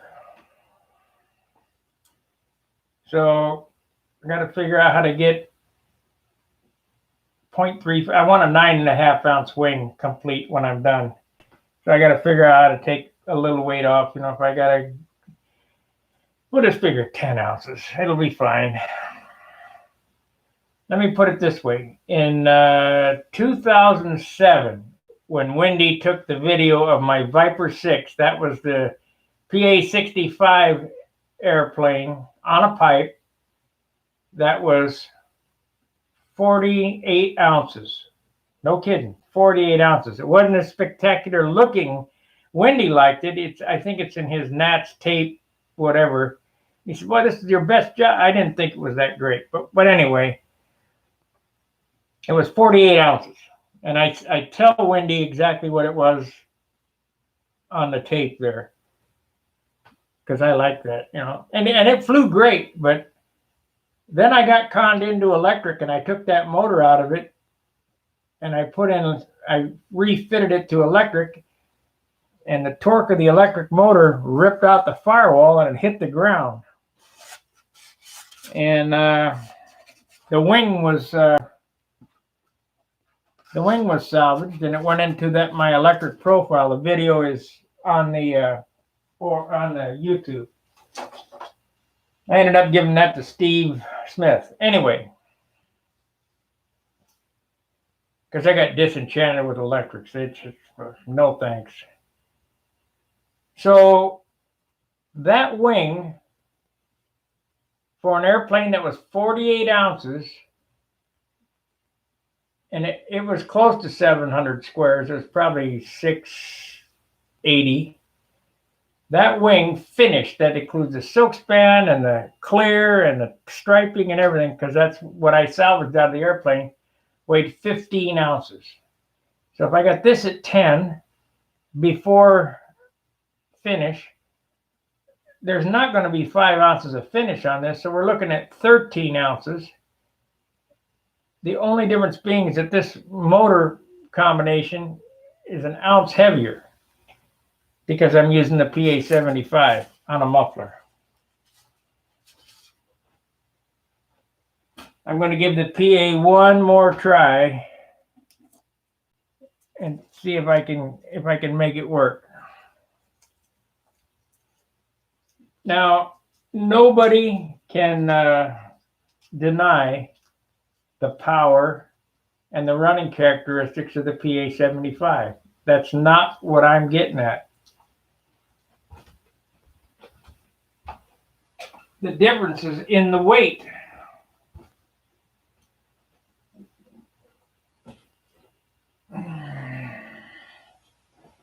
A Super Tiger 60 will do just as good in an airplane that's light as this will. You know, if you got an 80-ounce large barge, you need this. But in an airplane that's under 60 ounces, I'm not so sure there's a need for all this horsepower. I need to make some type of dyno up to figure out how much horsepower this thing really has compared to Super Tiger 60, because it doesn't feel like a lot, but you can sure feel the sinker in the nose. This setup here is about 2 ounces heavier than a Super Tiger 60 with a muffler.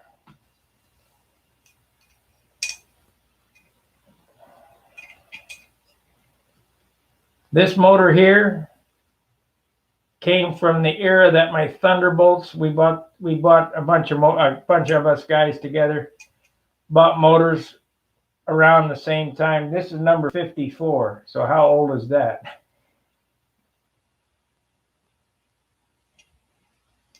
I think my other one is 200 something.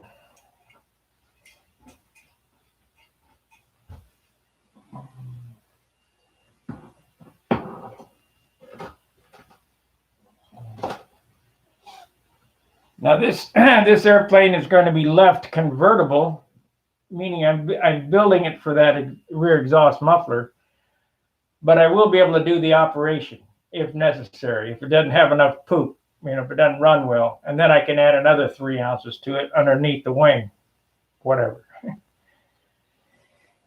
Okay, so we got the inboard and outboard. These have been kept together.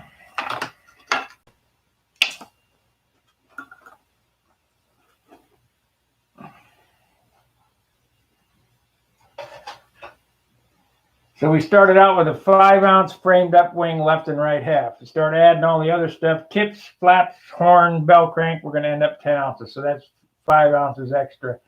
And I'm not telling you guys that for your benefit. I'm telling me that in a prior, when I need to know this information, I go back to this video and look, and I don't have to write it down.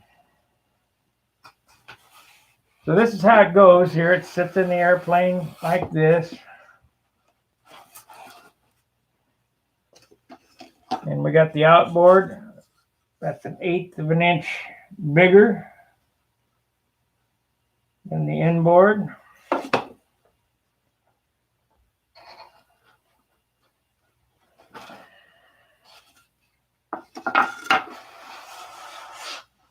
We're going to make sure this is glued on straight. That looks pretty good.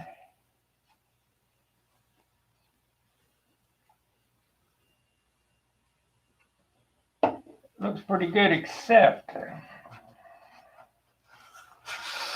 the joint is not perfectly tight. So I need to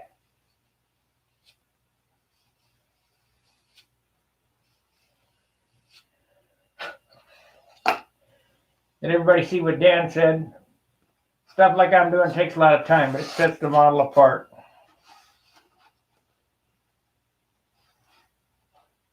And that's exactly correct.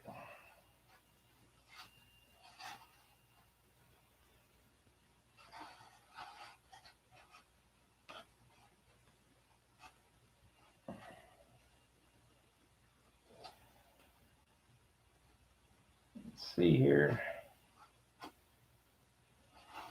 It's almost there, it's just not quite.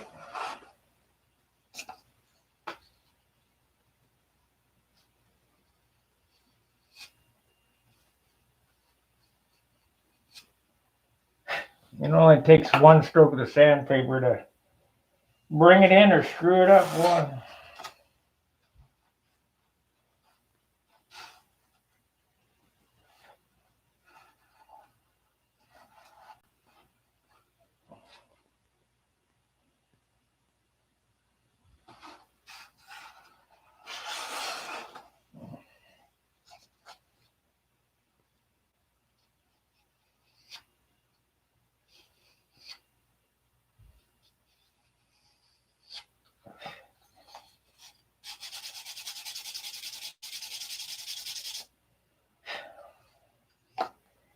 Okay. What I'm doing here is fitting this and making sure it's perfect.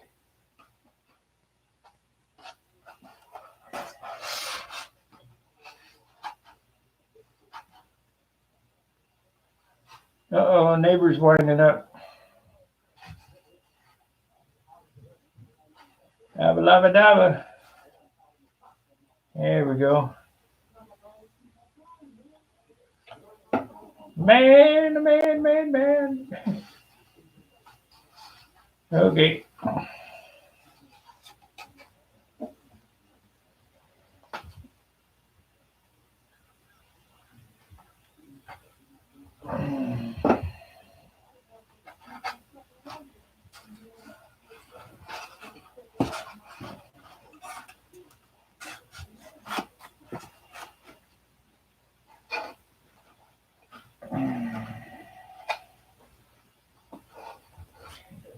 This joint right here is always the hardest to blend.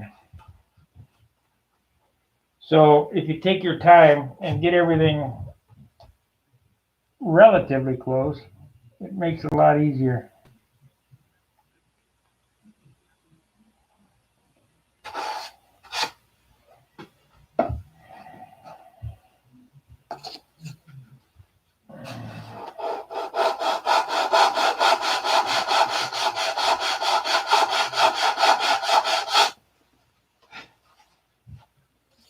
Let's get something a little more aggressive. Let's take all day to do it that way. Shut up.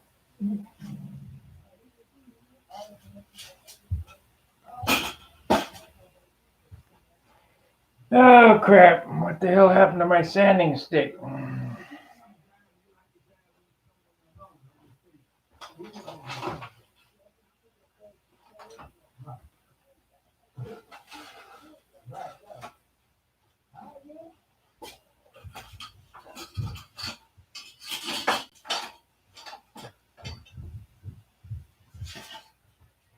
What the heck did I do with it? It has to be right here. I'm going to have to do like I do at work and get certain places for everything, seeing that I'm working in such a small area.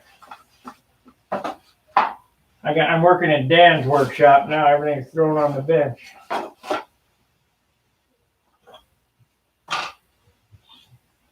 What the hell happened to it?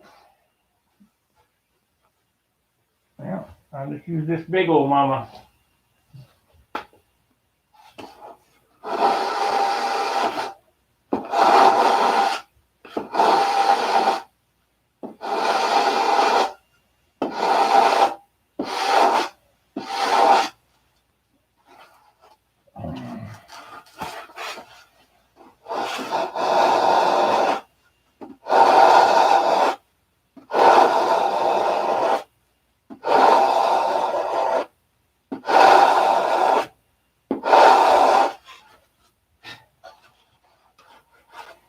Okay, we got that one. Got it set. Let's see how this works now. Let's see, it needs a little sand in there.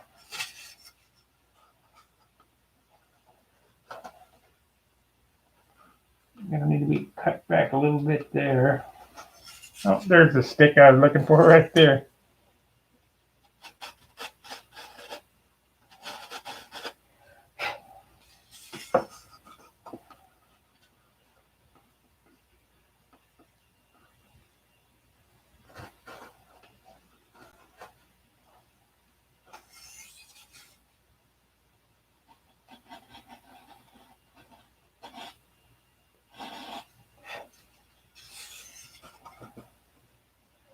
Like I told you, I would adjust it when I got it fitted on there.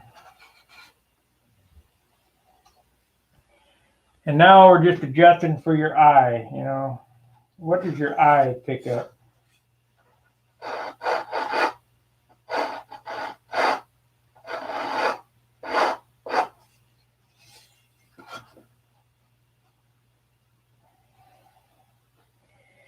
There it is. If you guys don't think this is art,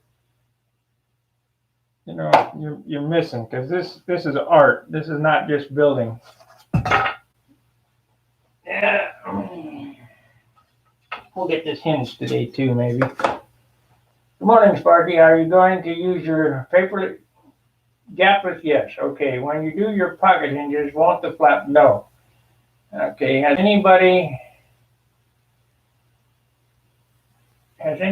to your knowledge, ever built a stunt version of a Wardell Williams 44 Miss Patterson? Well, they want me to be honest with you. I never heard of that airplane.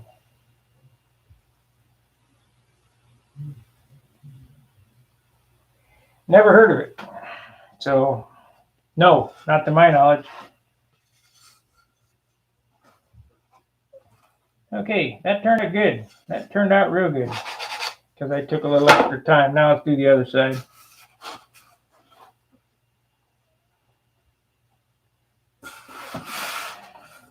You know what? Why am I doing that? I just flip it over.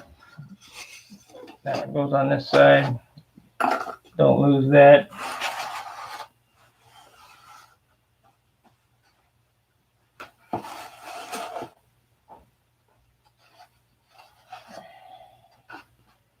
Okay, where is that? That's right here. Oh, good. See, remember I had the thing I glued back on. I said it may get sanded off. It will definitely get sanded off. So we're in good shape. But it's better to have it on there and not need it.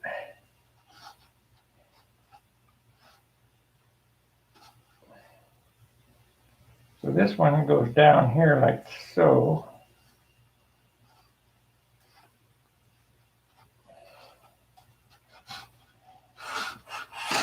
Got to see about the fitment. How's it? Goes right there. So it needs to be cut back again on the bottom. God damn.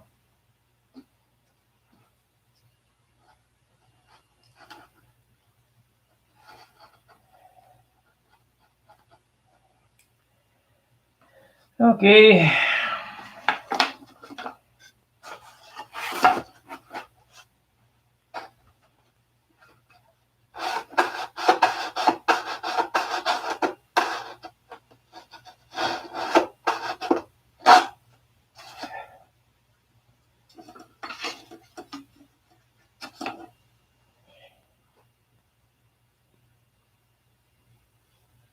Yeah. This is a mystery ship. Actually not. I know exactly what I'm building.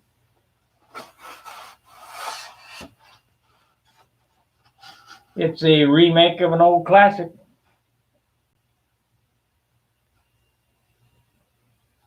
I'm a classic kind of guy.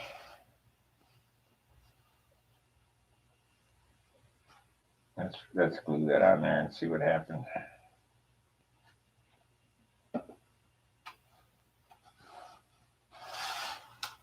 Let's see what it looks like.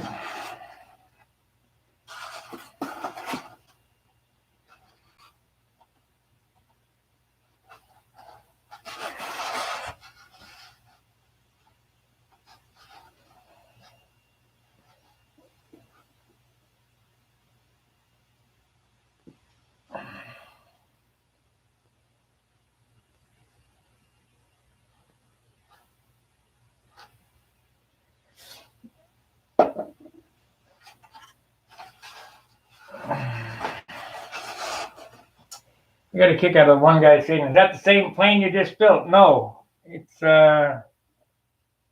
Remember what I said about, all the airplanes are Noblers, just in different dress. So there's nothing new under the sun.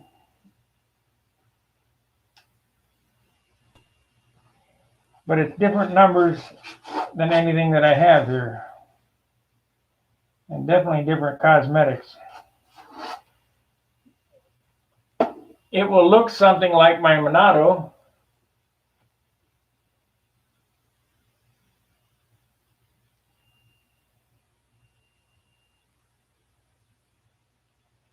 And I've never seen it.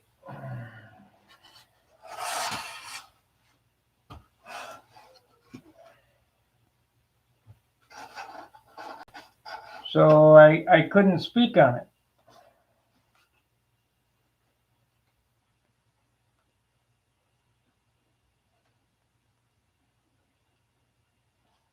Just like that Amausa design, I never saw that in person.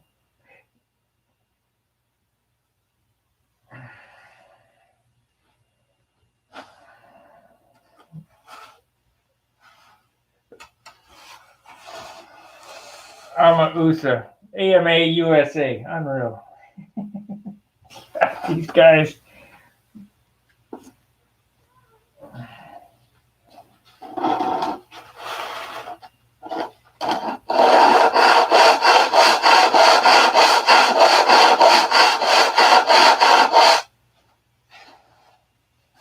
Yeah, cut that sand of that piece off. I need back off that. I kind of figured that was going to happen, but you never know.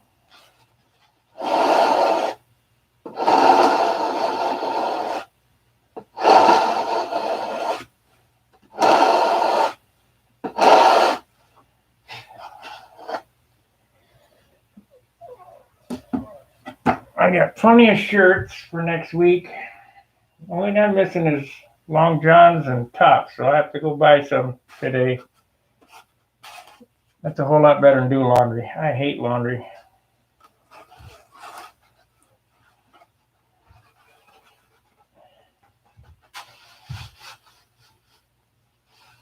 Okay, let's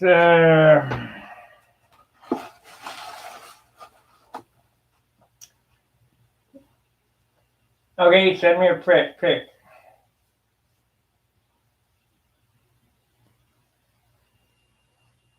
Yeah. Okay, so let's see. Do I have this? Yeah, I have that thing. No, it's not.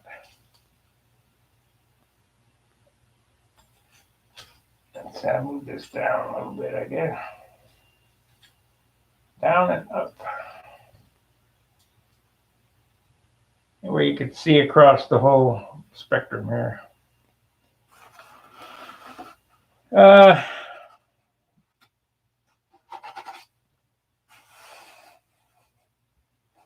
I think Bob Hunt was charging $300 to build these wings. I hope his price went up because these are a lot of work.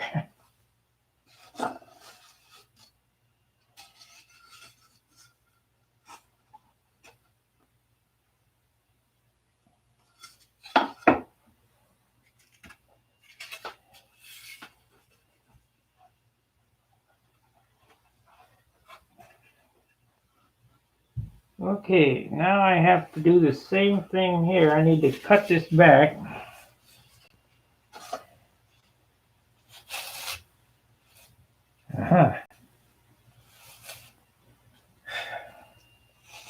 Which doesn't matter because I'm going to take that stick all the way out to the end, so no problem.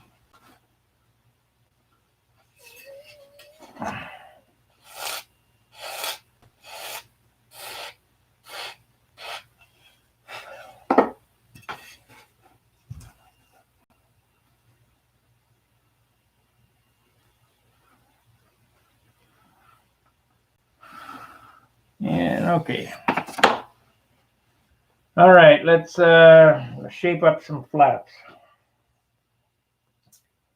They go real fast. You've seen how I do it a dozen times. Let me get a drink of water here.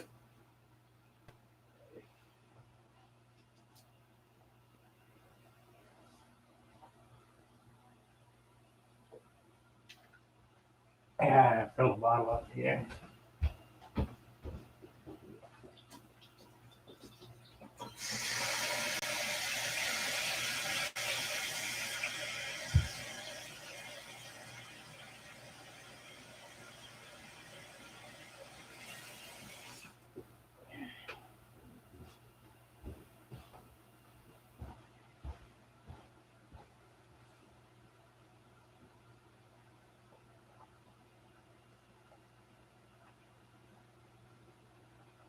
Ah.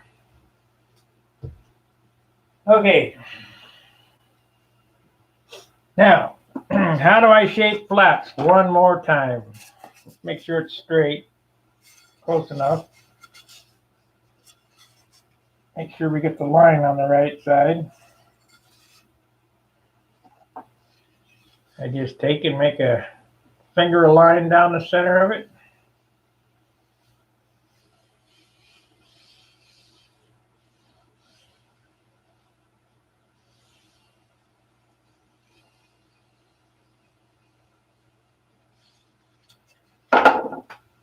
And do this one.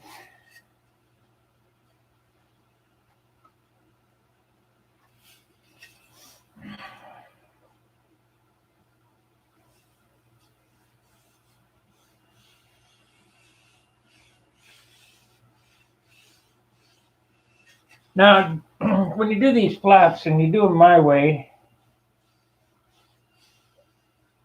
they're less prone to warp. But wood is a living thing.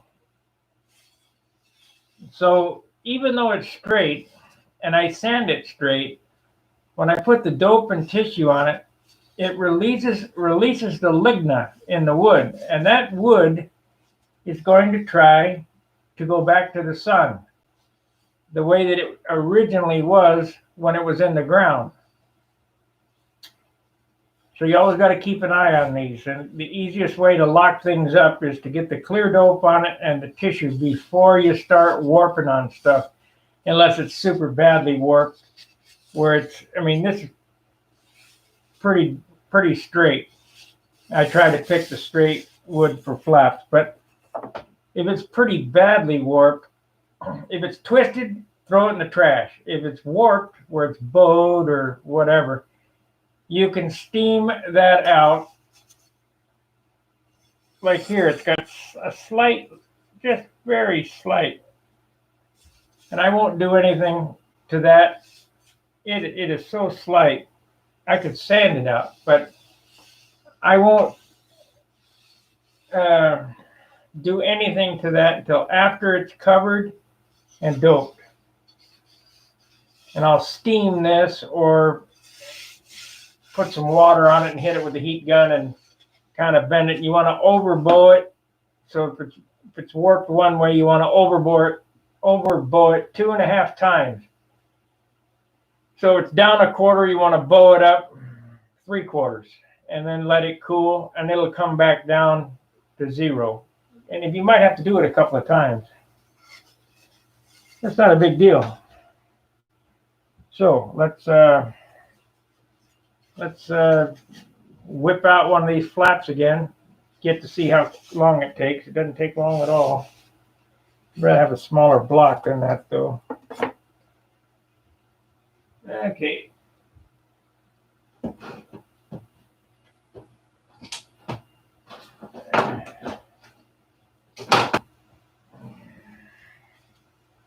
Got 3 of them.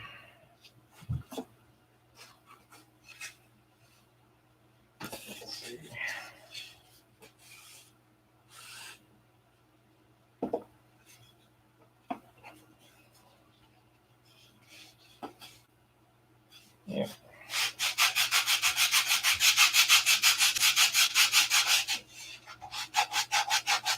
Some guys make 2 lines down there. I just make one and use my eye to figure it out. I try to leave 1/8 of an inch, 3/16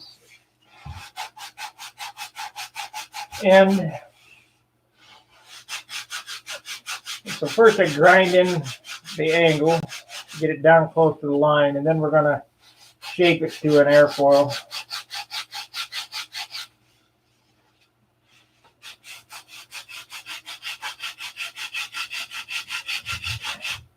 should have weighed it first to see how much weight I'm taking off. But I'm doing this movie and didn't think.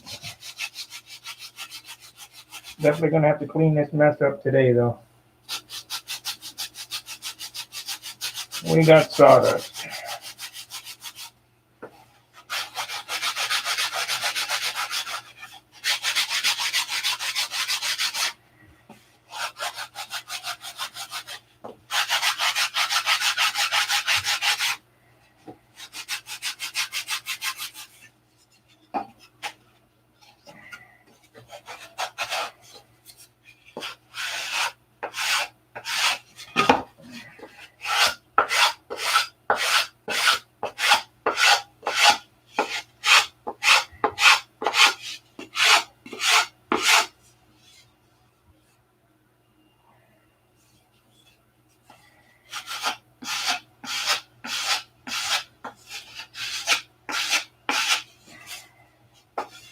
Okay, other side.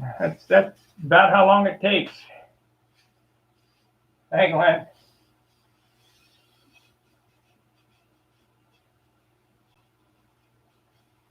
Yeah, give me about $3,000. You can have one of them.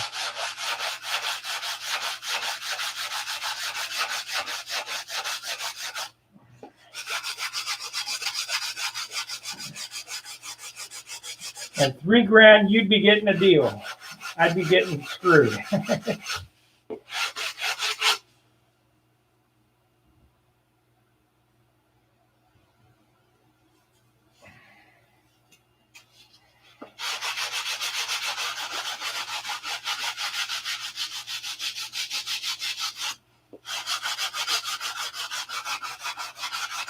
Doing flaps like this, they're less prone to warp too.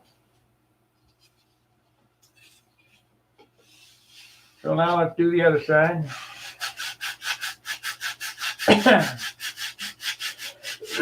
Yeah, COVID.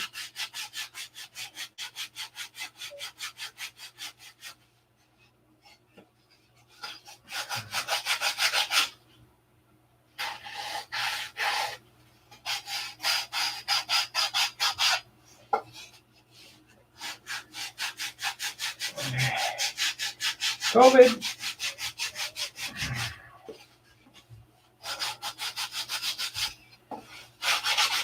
Gotta turn this heat off again. Man. Turn it down.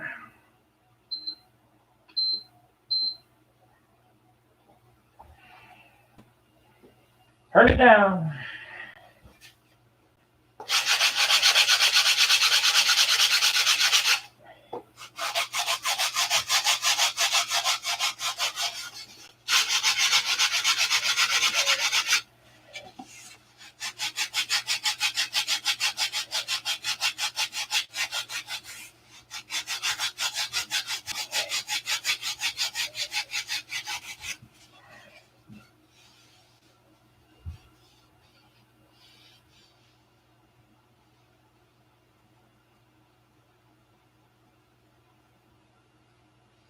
Yeah, I could, I guess.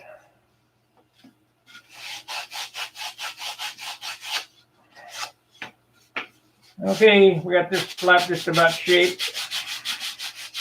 Rough.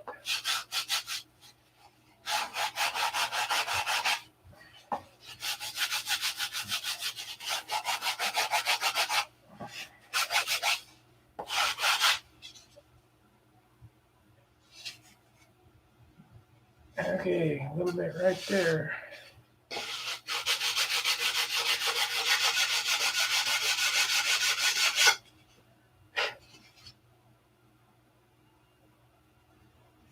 A little bit right there.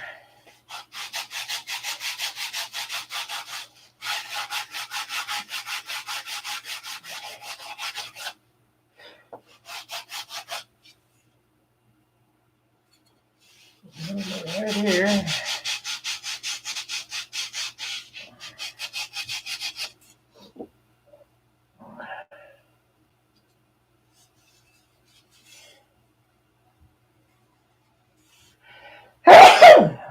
Yeah, COVID.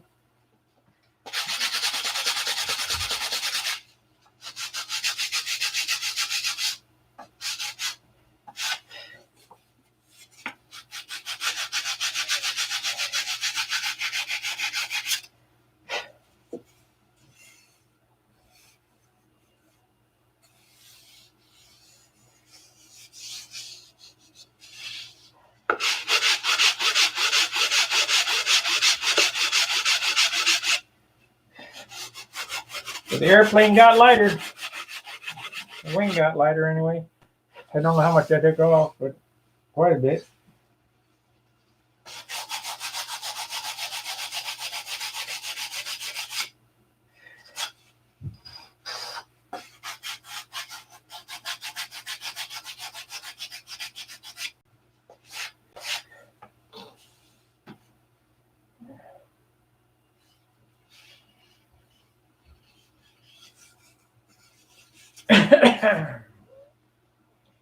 Well, as I stated, you got to start with light material. I don't know what some guys are building that canoe out of. Could be building them out of oak. Who knows? But you'd figure white pine would probably be good enough. Clear white pine.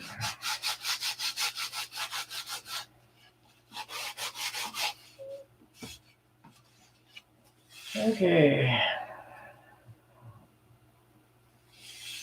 Right here.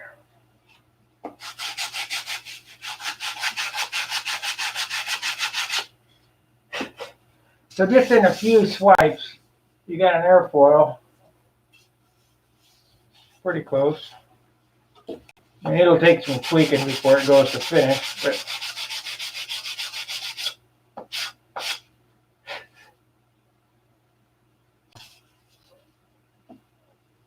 and it's straight.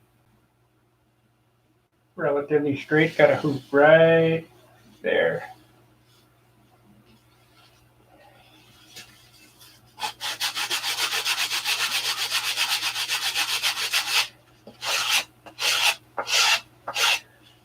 Before the fifth, I don't know what you mean. Before I put this on, it'll get laid down on the table and cross hatch. So bring it all into symmetry. But it's pretty damn close now. Close enough to move ahead. So now, John made me a little tool that I probably won't be able to find.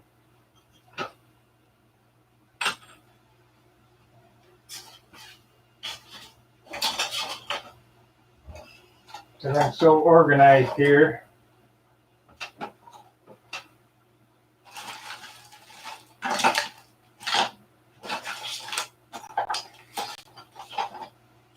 course not.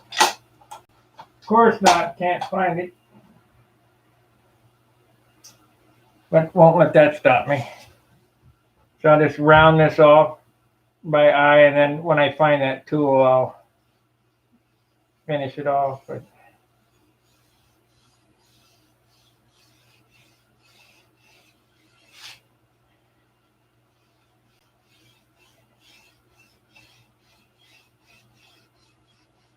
I can tell you right now, I took a lot of weight off of this because I can feel it. Al Raid used to say, my flaps are 3 ounces. Holy shit, 3 ounces. This flap's a half an ounce, I'll be upset.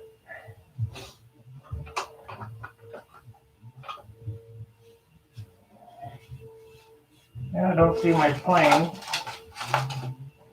Would have been nice to have the plane, but can't find anything.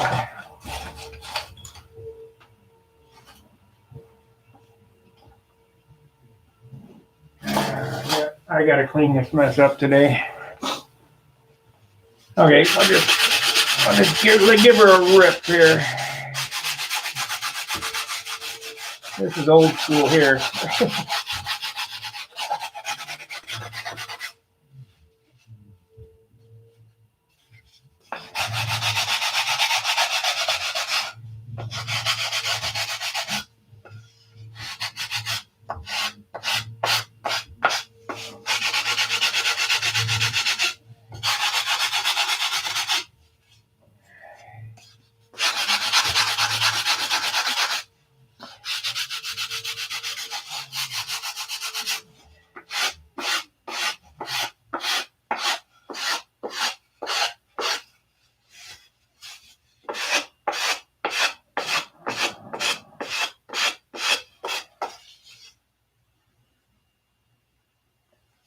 Yeah, it's old school there.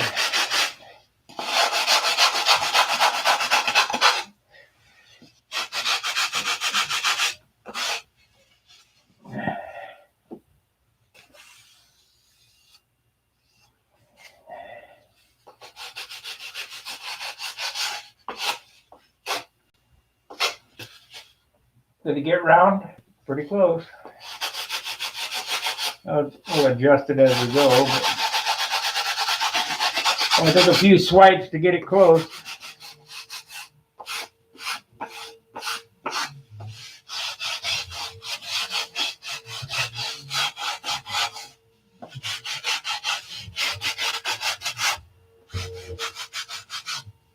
Neighbor's vacuuming.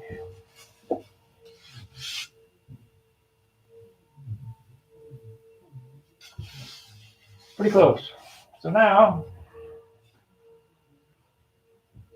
let's clean it up a little bit with 320. As I've stated, it'll be sanded many more times than this.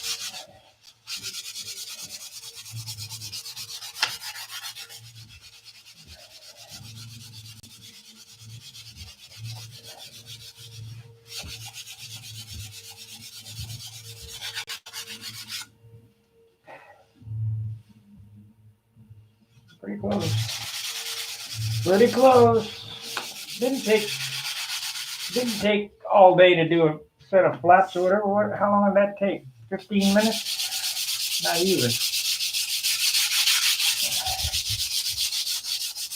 And these have a more aesthetically pleasing look to them, I think, than flat. See the airfoil on them? Then a flat sanded between two rods method. And they do tend to warp that way.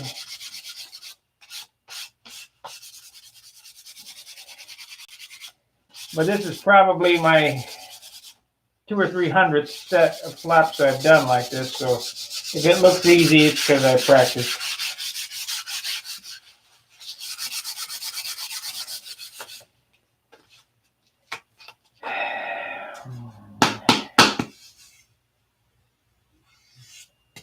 Pretty close.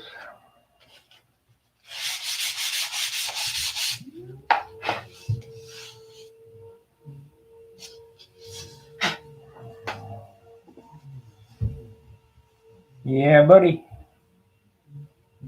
That'd be the way they are.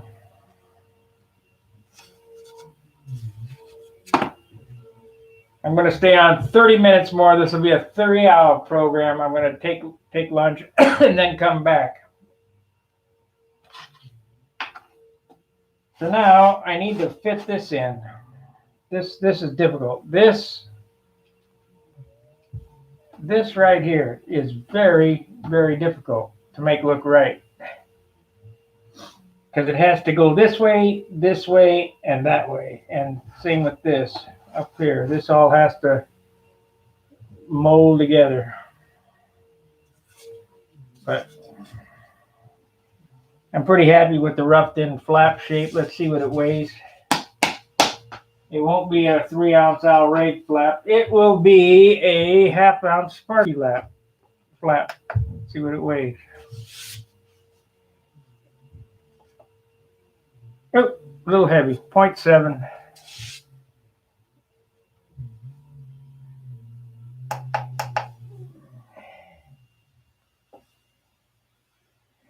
$19 grams.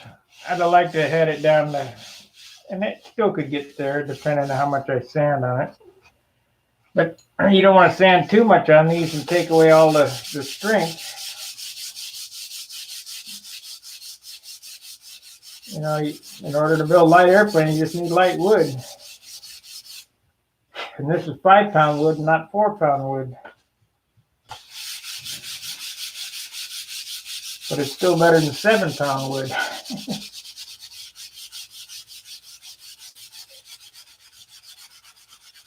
We were talking on the phone last night about the RC airplane that I built. I got lots of RC wood.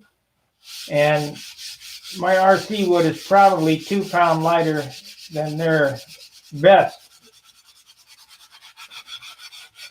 wood that they use.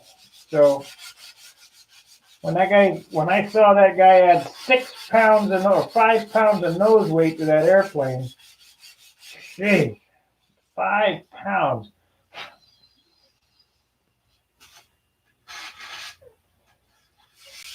That's on that same guy's build thread that does Pimp My Arse. This was a F4U Corsair.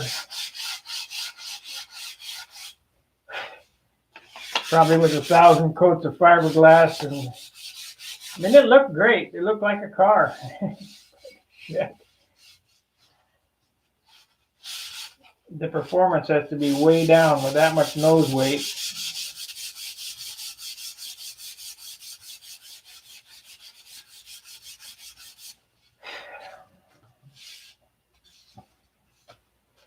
So this model here, as I stated, I'm going to do even more sanding than I did on the Tucker XL. I'm going to sand these down to 1,000 grit before I put the tissue on. This is 320. We'll go 600 next and then 1,000. Because I really would like to get a lighter finish, higher quality. And that's something I've only sanded down to 320. I never went past 320 on the bare wood because I didn't feel it was necessary for it. So this is an experiment to see if it makes any difference. If I do twice the amount of work, will I get any benefit out of it?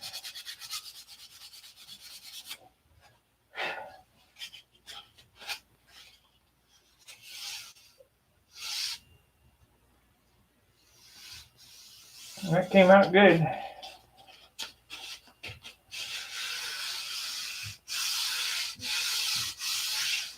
Not bad for shaping by eye.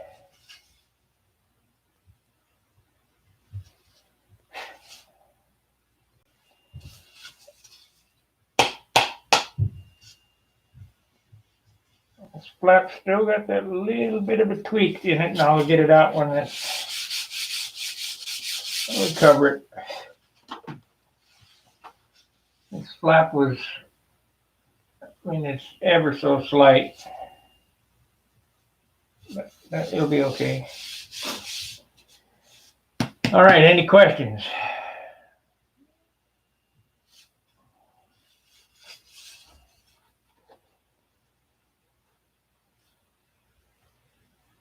Of course, nobody's got a question. They know it all.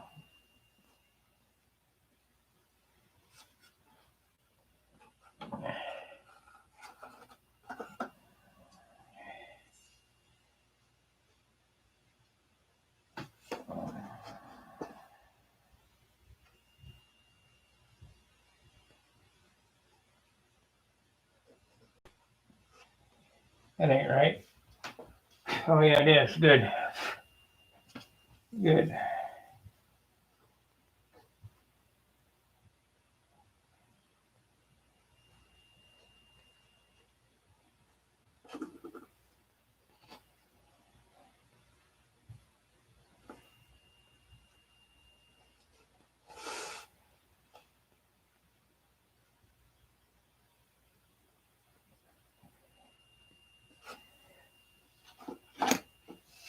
Yeah, I get my hinge tool here.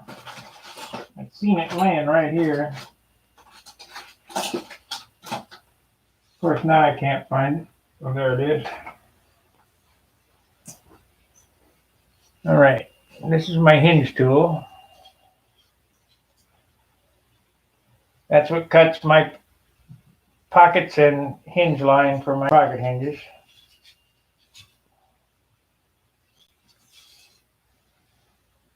I rubbed the pen mark off.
One.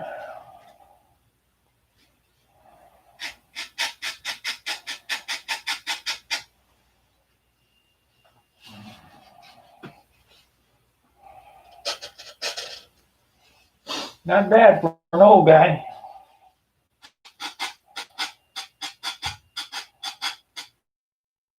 Hit that like, subscribe, share, super chat, whatever. I'll be off here in 22 minutes.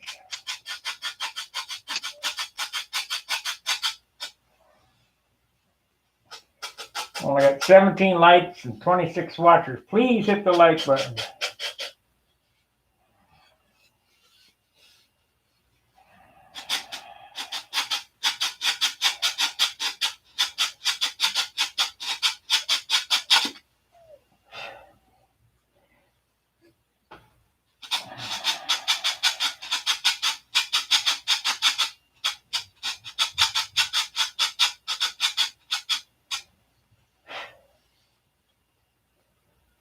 Oh, man.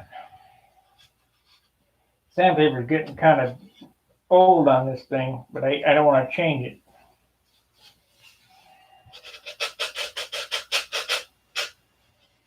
Should be good for 4 more slots.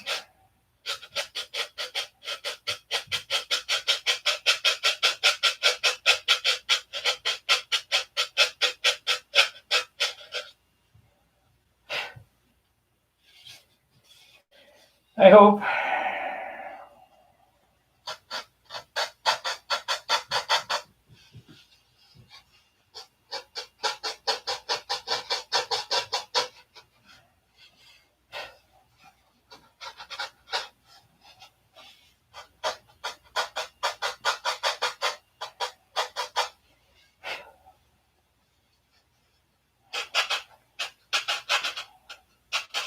Getting low on the grit.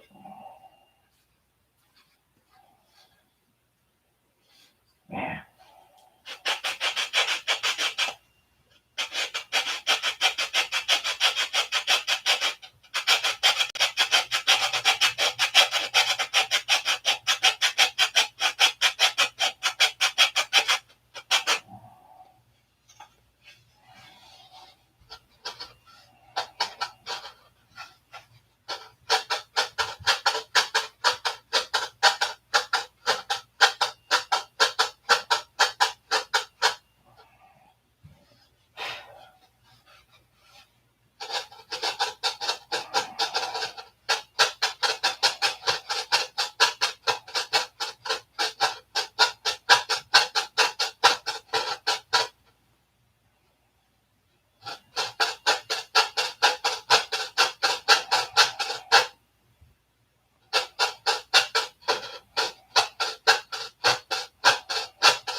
Well, we got through it.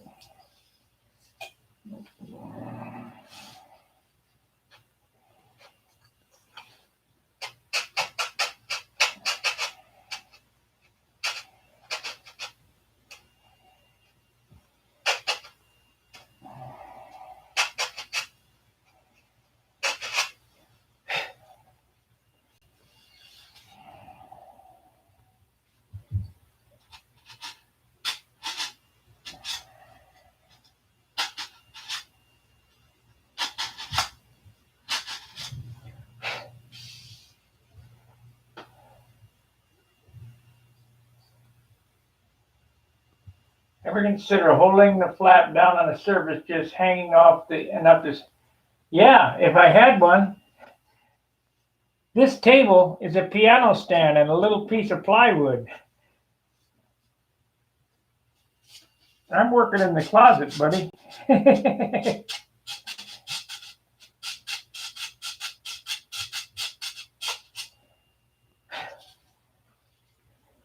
But thanks for the suggestion. If I was in St. Louis, that's what it'd be. It'd be on the table. Okay, we got the pockets sanded for those. Ah, that's it. Drop it and dead it.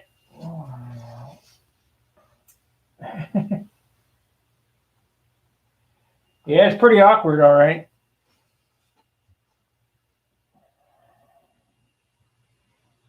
It is, but I gotta do what I gotta do.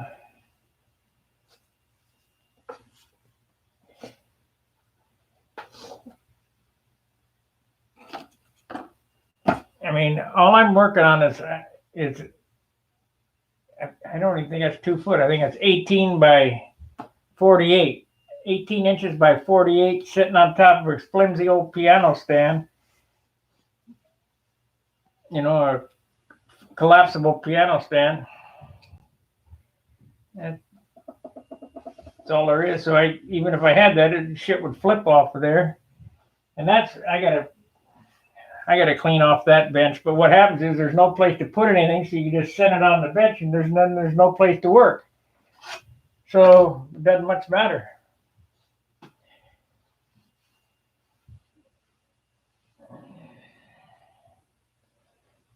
I would love to, if I was at home, I could whip them out twice as fast.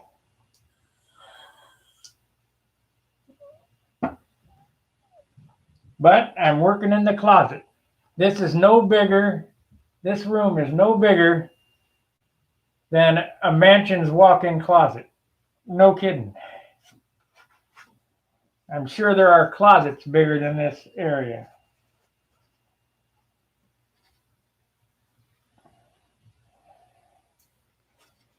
Okay, let's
wait on sanding up here because I'm not sure if I'm going to put a perimeter around this or not.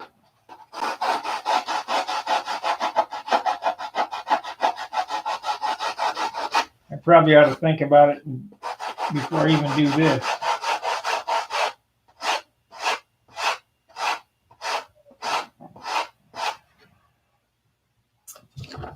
Because we need, I don't have to be adding things.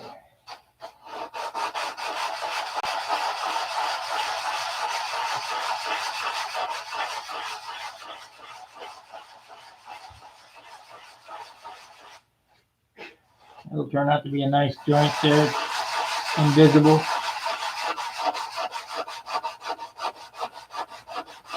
If your joints are good, they should disappear when you sand them. You can be able to see them or feel them. Then you know you did your job right.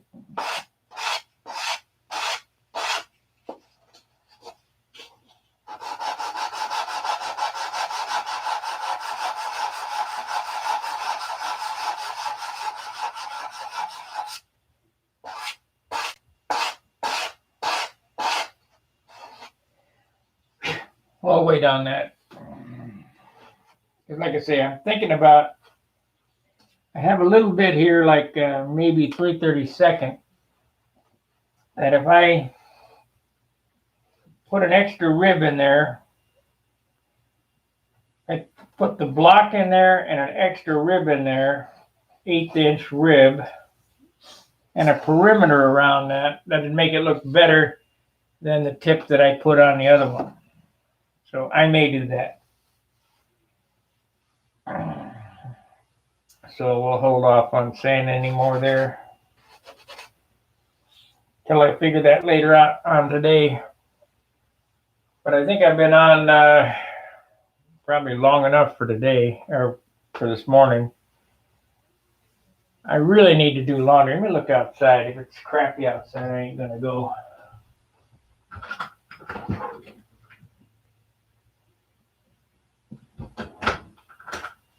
We're not doing laundry today. There's snow on the ground.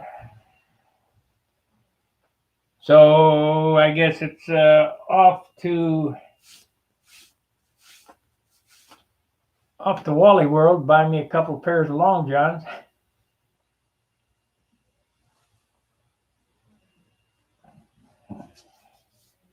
I hate winter. God, I hate winter.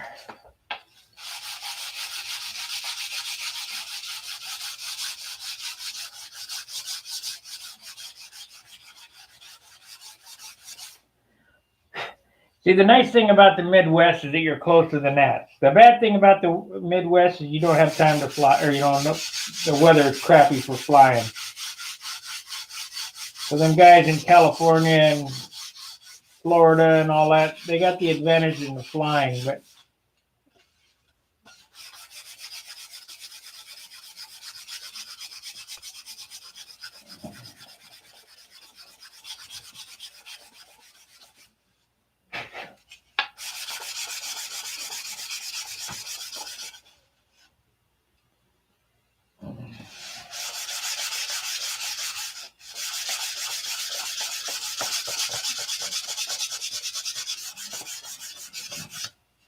got to get 2/10 off of this thing.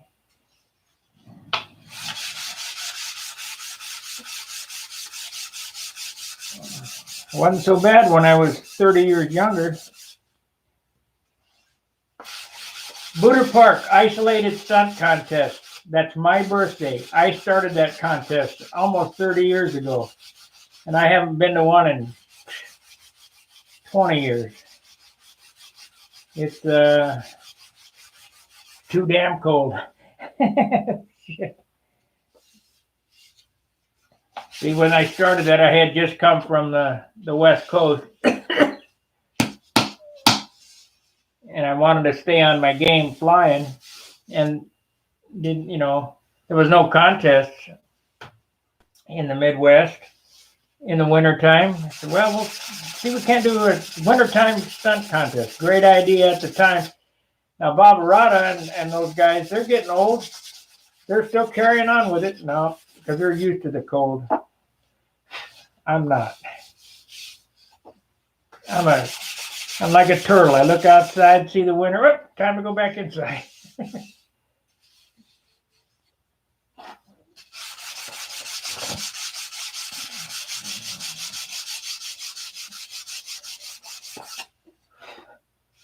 Grew up in California, went into the service, and after the service moved to the desert, where I've seen it as hot as 131 in the shade, and become climatized to that desert. And after that, moved to the Midwest. What the hell I was thinking, I got no idea.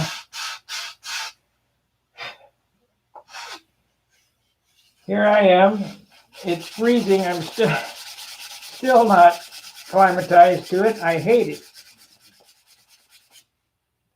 but I'm stuck. All right, this flap came out really nice. Really nice. When I come back, we'll hinge it up, get it installed, do the other one. And that way that part is done. I mean, there's just so much work to do on these things.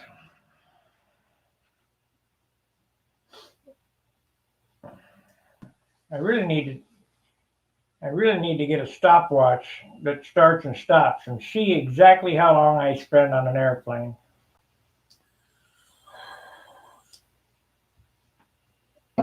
I know that it has to be upwards of 300 hours.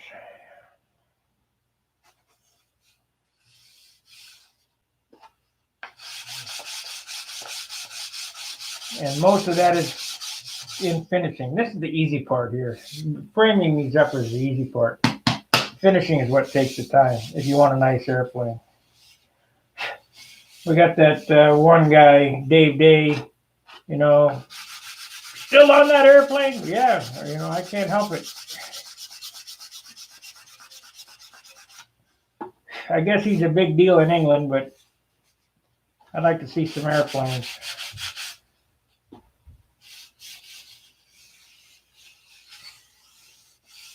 Because if you don't understand how long it takes to finish them, it can't be much.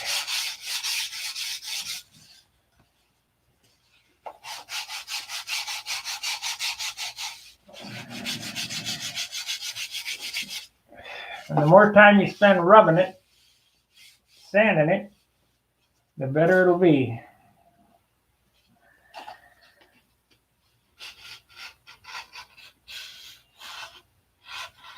A little flat there.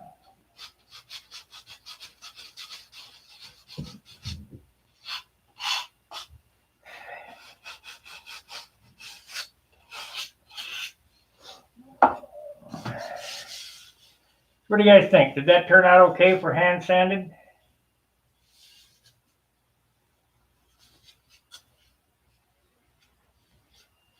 And you saw how I hogged it in there. It's got a little thick right here. No, right here. Right here. The camera helps a little bit.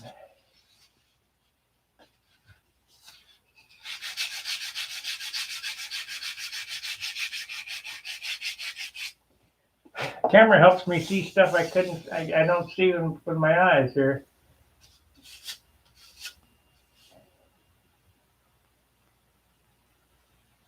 Yeah, it's pretty good.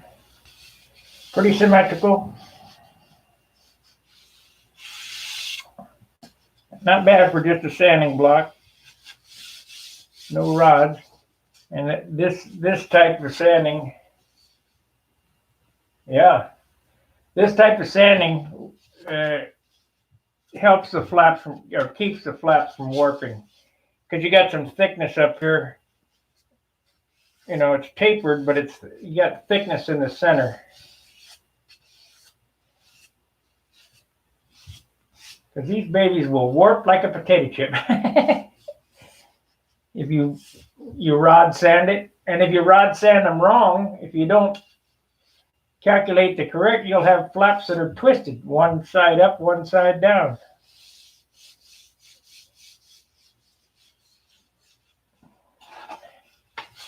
This way, if you sand them by eye, you know they're symmetrical.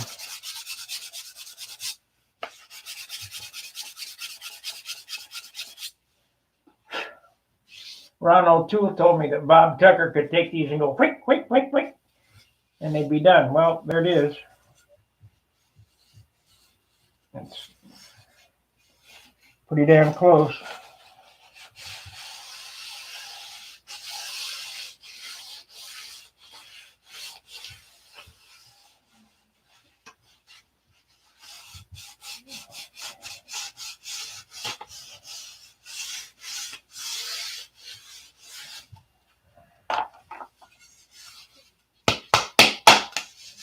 Okay, guys, I'm going to get off here. Thanks for watching. Look for me around, I don't know, 5, 6 o'clock, somewhere in there. gives me time to go see if I can find me another pair of long johns and eat lunch and clean up this mess, maybe straighten the bench up. And when I come back, I'll do the other flap. We'll hinge them up, get them mounted, and maybe rethink what I'm going to do with the tips, because the tips are kind of an issue. And I would like anybody that's seen the way the Continental tips are, they're really slick. They don't look like a plate tip. They're, I don't know, they got a rib in them and they got a perimeter, and they're, very shapely. So that's what I'm going to do there. I also been thinking about this fuselage, how to get more shape out of it. Maybe cut some more of the sides out and remake a mold and do the top and bottom. I don't know. I mean, I could go with this, with what I got.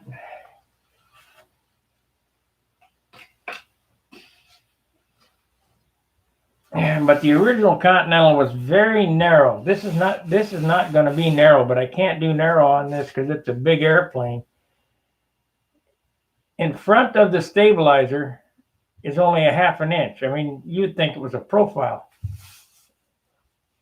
And it's really oval like that.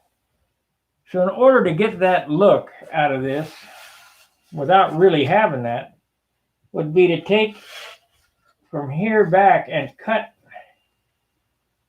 about half of it, well, maybe an inch off, so it was only that wide, then redo the mold so that there was more curve in it. And I may do that. I don't know.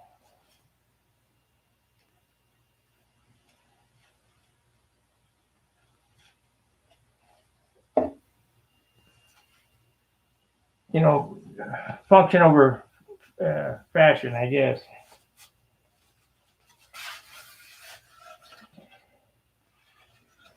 This is relatively light. We're definitely going to use this crutch because it was I did a good job building it. It's light. It's all been hollowed. You look here,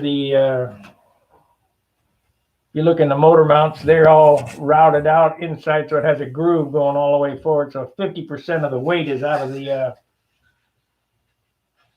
All right, Chris, I'll check it. 50% of the weight is out of the crutch, so it was lighter than 3 ounces. So everything, is in the right weight area. This airplane with the PA-75 has to come out under 60 ounces. It just has to. Otherwise, I'm spinning my wheels. Of course, I don't know.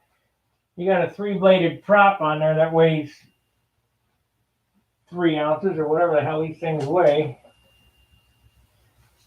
These props are way beefier than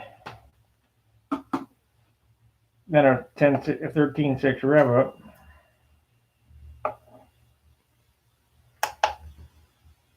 It ain't bad. It's 1.5 ounces, twice as much as a rev up.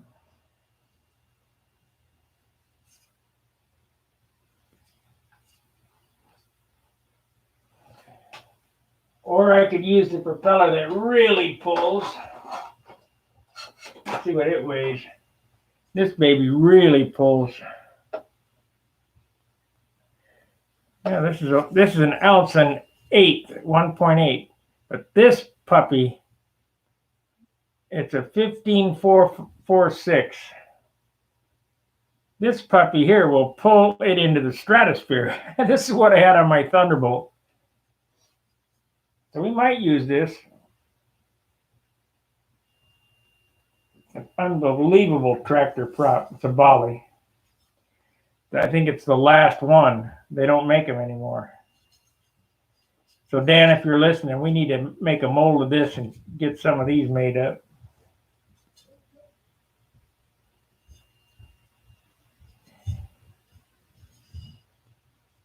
before I drill a hole in it.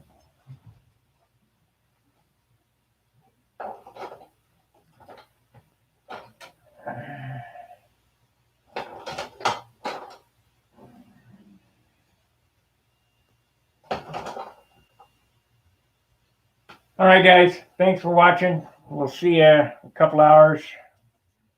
Appreciate it. Like, subscribe, share. Tell your friends what an idiot the Bob Ross of balsa is doing. So, fair winds, tight lines. See ya.